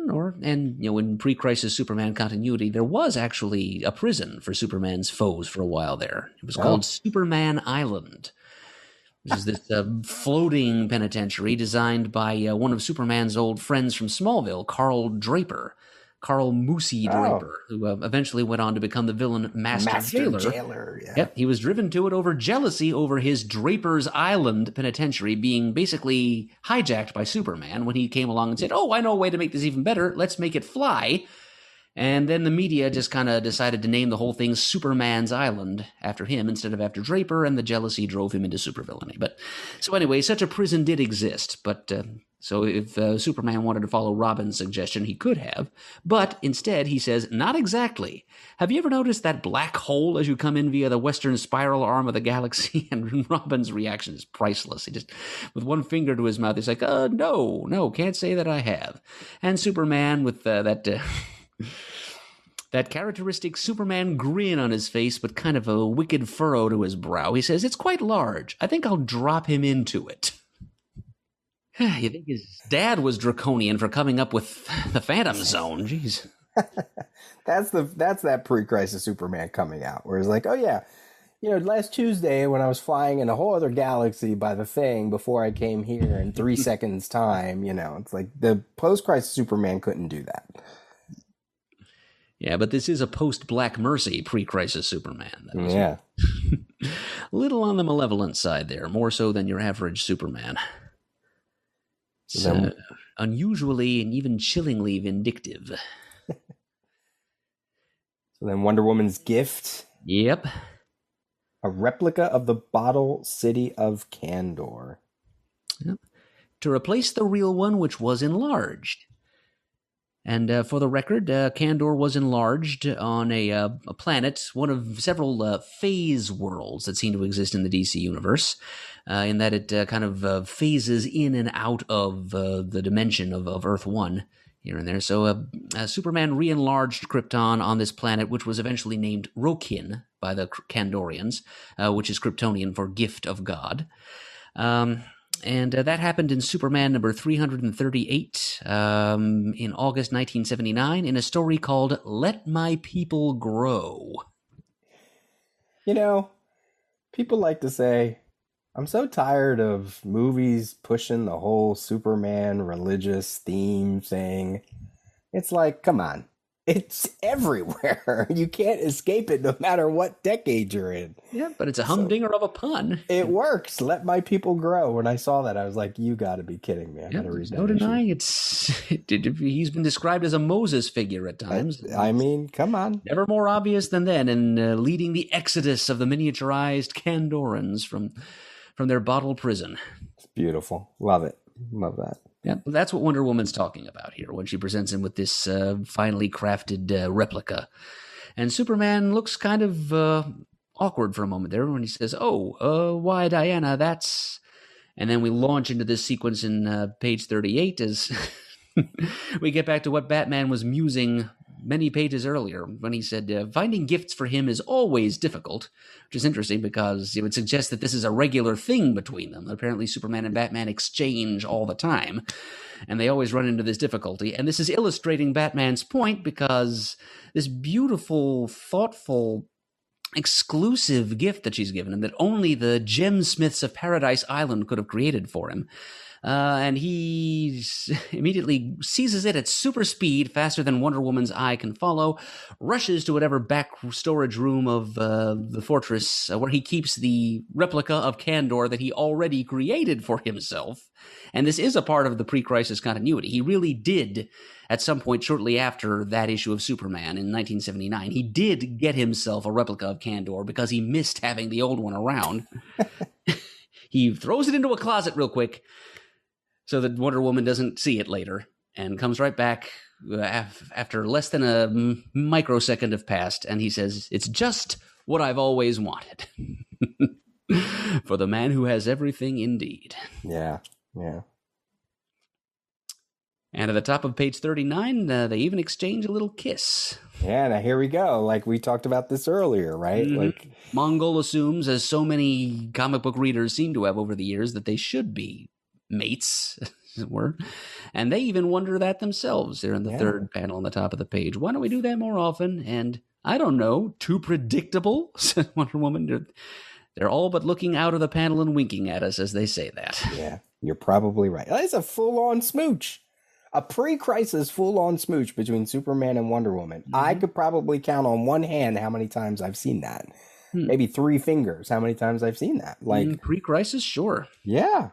That was great. You know, there you go. That Alan Moore thing again, sort of taking a look at these characters well before crisis, post-crisis, because it does happen post-crisis, where Superman, like, is actually being a little skeevy and just going right up and kissing her and the one time. And she's like, she's got her eyes open like, whoa, what's he doing? Yeah, not into it. But yeah, this is definitely a consensual kiss. Sure. You know, it's just as well that he treats that issue, however briefly, because this is a story about coming to terms with your sublimated desires. So let's bring that up while we're at it. Yeah. And then Batman steps forward to present his gift of the Magi, and it's, Jason and I brought you this new breed of rose named the Krypton, but it got stepped on, and, well, frankly, it's dead. Krypton is dead. So, see, symbolism! It's symbolism! And Superman looks at it and says, don't worry about it, Bruce. Perhaps it's for the best. And in that moment, we see that he has learned a little something that maybe he shouldn't, going forward, be spending so much time mooning over his deceased, lost, idealized home planet and just worry about living in the now and experiencing the present properly, you know, to quote Moore's essay once again. So he can be a more true Man of Tomorrow for the few months of tomorrow that this version of Superman has left before it all gets swept away. And it's such an interesting thing because, again, this is such an iconic Superman story. For many people, they would probably put it right in the top 10 list of Superman stories. And it ends with this notion, like you keep saying, of, nostalgia is, I don't want to, I'm simplifying it. Nostalgia is bad. Don't live in the past, press forward in the future. Yes. I can remember reading Byrne's Man of Steel, and you get to issue 6. And it's after he has seen that holographic image of Jor-El, right? Mm-hmm. And he gets zapped. He goes, I can tell you the alphabet and do this. I can sing the songs of heroic lore. Right. And it means nothing. And it means nothing. And I remember people being so mad, like letter writers and other people, because they're like, how dare you push away the Kryptonian side? But that was the whole point of Byrne's Superman, that it wasn't the Krypton side that survived. It wasn't the Superman side. It's really Superman was the costume. Clark Kent was the real person. And this is kind of that same notion, not in that kind of declarative way, but it's there. But I think, again, it's a step in that direction. Byrne just took a giant leap to that conclusion. And it makes sense because Byrne was totally, revitalizing the character. This is just a one-off story, but it's a one-off story that is so iconic, and yet it exists as an annual. So it's not really within, many people probably didn't read it because of that, but yet people still honor this story.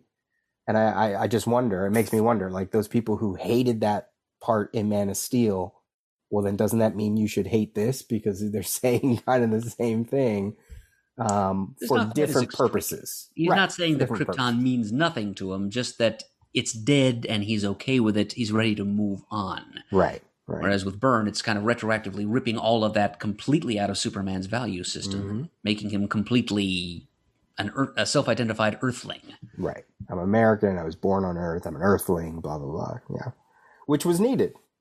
Certainly was needed at that time. But I'm not sure I'd agree with that. But something was needed, and it did help make the character more relevant for a time. Sure. Then the last page. Yes. Here's where we can really get a little high-quality footnoting in before we call it a night.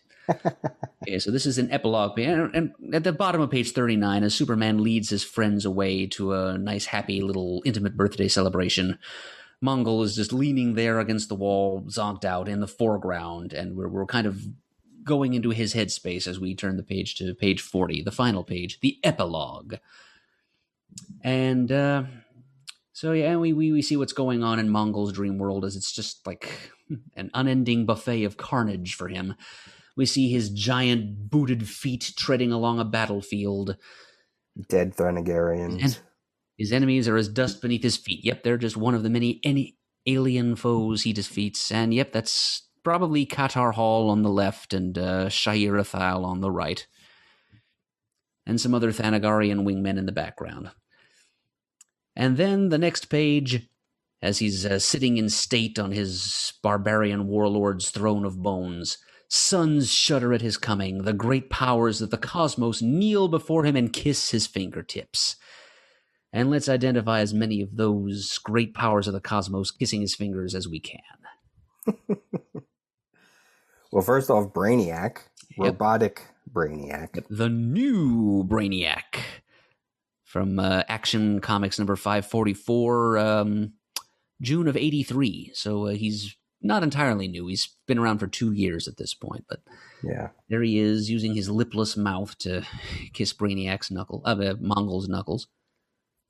Let's go back to the left side of the page. We'll start there and we'll lead back up. So Martian Manhunter certainly makes sense if you want to think about their first appearance. And in DCCP number 27, when Superman had to fight the Martian Manhunter to get the key to Warworld, and it was basically because they softened each other up in that battle that Mongol was able to abscond with said key. So, he would imagine Martian Manhunter humiliated and debased and standing in line to kiss his knuckles. And right there, kind of behind Martian Manhunter's head, you can see the chest plate of the new Luthor's Lexorian battle armor. Oh, yeah. I didn't even see that. And behind that bald-looking guy with the bug eyes, I think that's probably Kanjar Ro. Behind him, the guy with the matted hair and the beard looks a little bit like Alan Moore, don't you think? I thought the bald head guy, I thought it could be Sardath from... from Adam the Strange. planet Ran. Yeah. Yeah, it could be. But if those were goggles he's wearing. But it kind of looks to me like those are just big, glossy, opaque eyeballs. I'm used to seeing Kanjar with that headpiece thing, so... Yeah, but, you know. I think at about this time he had kind of stopped wearing that, though. I love the Luthor thing. I don't even think... I checked a couple places online, and I don't think anybody has really noted that that's Luthor. So the next one, there's a lot of back and forth between what I think it is and what people online think it is. The sort of big-headed, it's got some fangs for teeth. I think that is a member of the Citadel. Some people online think it's a Branks warrior, also from Omega Men, but that's not. They have kind of horn things extending from their eyebrows, though. They have horns. They have longer fangs and the fangs from the tusks from the eyebrows. So I think it's that Citadel one, that alien race that sort of clones itself and gets dumber and dumber as they do it. Yeah, the armor supports that theory. Yeah. My first thought had been a warlord of Okara, but they don't look quite as brutish as that, although they do have the little tusk-like fangs. Yeah, and they usually sometimes have a lot of facial hair, I think. Yep, I do seem to recall some white bearded ones. Yeah. And then the next one. That's much easier. Yeah.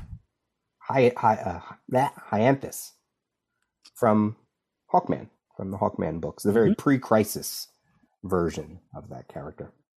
Oh, yeah. This is stemming... Her first appearance was Justice League of America #3, so that's going way back into DC Silver Age. Oh, wow. And yeah, she was the queen of the planet Owlstare, and she, as you said, she's been more frequently an opponent for Hawkman and Hawkwoman than for the Justice League per se. Yeah. The next one there? Well, looks a little bit like Will Shakespeare from the back. Possibly Guy Fawkes, possibly a nod to V for Vendetta. Guardian of the Universe? Oh, okay. Yeah, I guess so. Yeah, that arch collar kind of looks like what would be at the top of one of their robes. Yeah, and that little wisp of hair, the bald, but then it's like Dave Gibbons' version of a Guardian of the Universe, which would make sense, It really would, yeah. Yeah. Finhead. Gotta love Adam Strange. Yep, no mistaking him. Right, jetpacks and everything. And then, come on, I don't know if this was Alan Moore or Dave Gibbons just saying, "Oh, we gotta throw in Balfunga the Unrelenting from Mogo Doesn't Socialize." Oh, that barbarian creature is. Yep, I can't come along with you there, Peter, because I haven't read that story. Oh, it's fantastic. Had no chance of recognizing that character. I assumed it was just a generic Kund. Yeah, it's right around the same time, maybe sometime before this story, they did it was the first appearance of Mogo. Mogo Doesn't Socialize, and Tomar Ray is telling Arissa a story about, we have, Green Lanterns that are viruses and mathematical equations, and some are so large that they can't even exist. They can't even stay in the same room as us, and they say, well, have you ever heard about Mogo? And they tell a story about Mogo, and this guy, this Balfunga the Unrelenting, he's like, I heard about this Mogo. I'm going to go seek him out.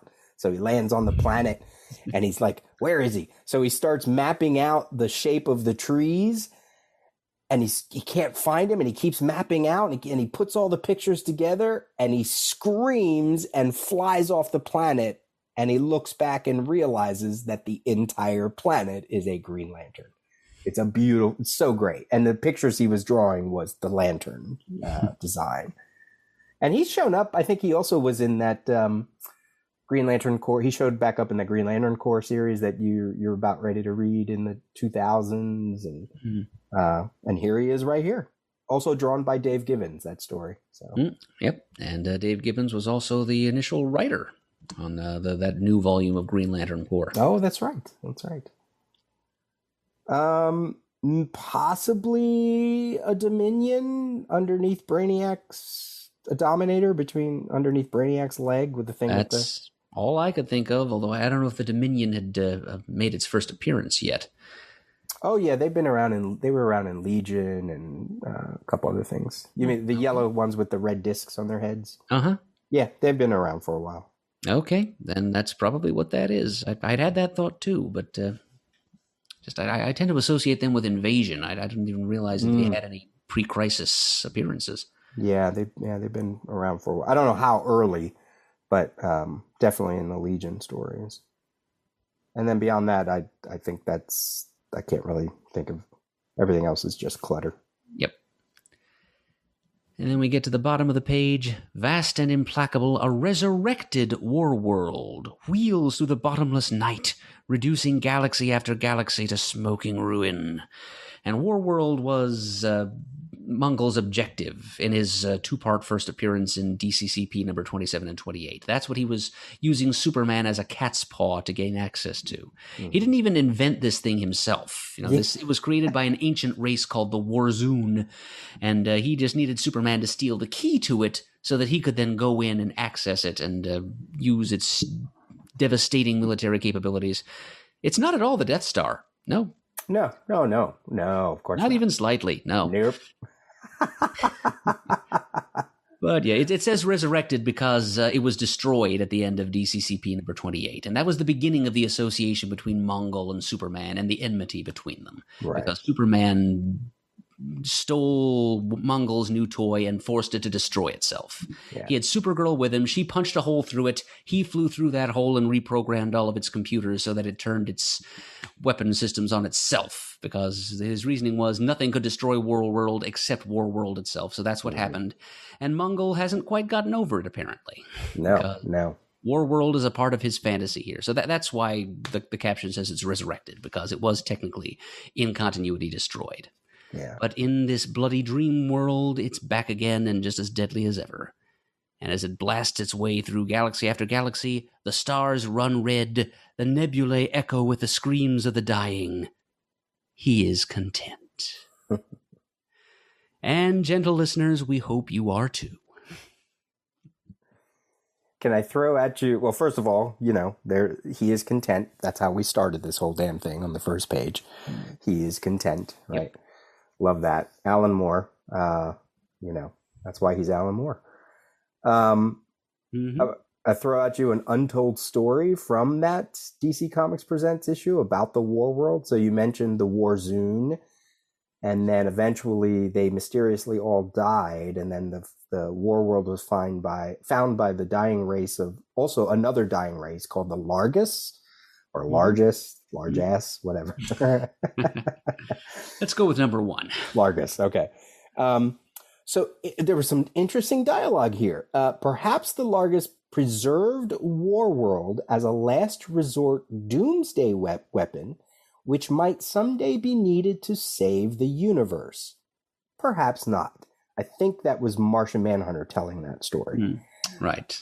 So in my mind, I was trying to connect that notion of, wow, wouldn't that have been awesome? First of all, my mind went, wouldn't it have been just amazing if the War World had turned out to be like the Monitor satellite or something like that? But then secondly, I was like, yeah, we've never really gotten that story, that because you said it was destroyed, but it has since been recreated. Well, but post-crisis it popped up, but that's right. It has that's a different origin say. Story in post-crisis continuity. I don't think it was created by an ancient race this time around. I think it's just Mongol's big roving battle station / gladiatorial arena, and it was destroyed too. And then he turned Pluto into a new war world. Oh, that's right. I forgot about our worlds at war. Yeah, I just think it would be so cool to sort of revisit that notion again with it, like just layer that back in again. Because I love when. It's very Claremont, right? Just drop that in there. We're not going to talk about it. Just drop it in, and like this is the reason why later writers dig into that older material and they go, oh, that's an interesting notion. What can I do with that? So when I saw it here again, it made me think of that little notion, but that's in a different comic. So tangent, but that's what we do here at the Footnotes. It absolutely is.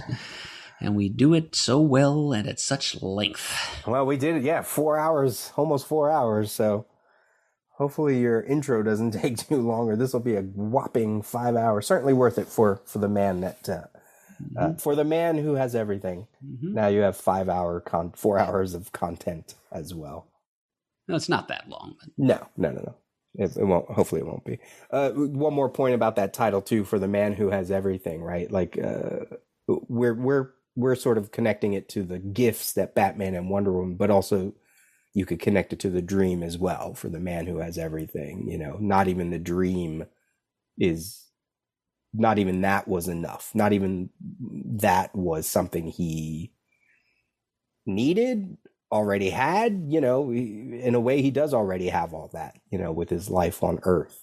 It's just a matter of going for it, with Lois or whatever. So. Maybe it's the gift of awareness and appreciation, heightened awareness and appreciation of that which he already has. Sure. Yeah. He can concern himself with the friendships and the human connections he's managed to forge on Earth and not pine so much for what he lost when Krypton blew up. Yeah. This was fun. This was good. This was a lot of fun. Old school Footnotes style. And I have to admit, I'm surprised at how much for whoever's suggestion it was, whether it was Eamonn or whoever, they were right in sort of suggesting this, because there was a lot to kind of dig into. This story has been crying out for this treatment for a long time. Yeah. So, good. For anybody who's missing, any kind of like Crisis Tapes chat, this was a nice filler. This would be a nice filler. Yeah. But we promise we will get back into that groove soon enough. We've already got plans, as a matter of fact. But in the meantime, hope you all enjoyed what we've had to say, and happy retirement, Dr. Eamonn Clarke. Congratulations. Well, we'd like to encourage everyone, as always, if you have any thoughts in response to what we've had to say about this classic Superman story, you can drop them off at thecomicforums.vanillacommunity.com, or you can head to Facebook to our Comic Geek Speak supergroup, where we've also got talkback mechanisms in place. You can also like us there on Facebook and follow us on Twitter, where our handle is @ComicGeekSpeak, and all of that usual good stuff. So thank you very much for bearing with us as we pick apart one of the classics of the Superman oeuvre. And we hope you'll join us again for future voyages into the minutiae of comics past.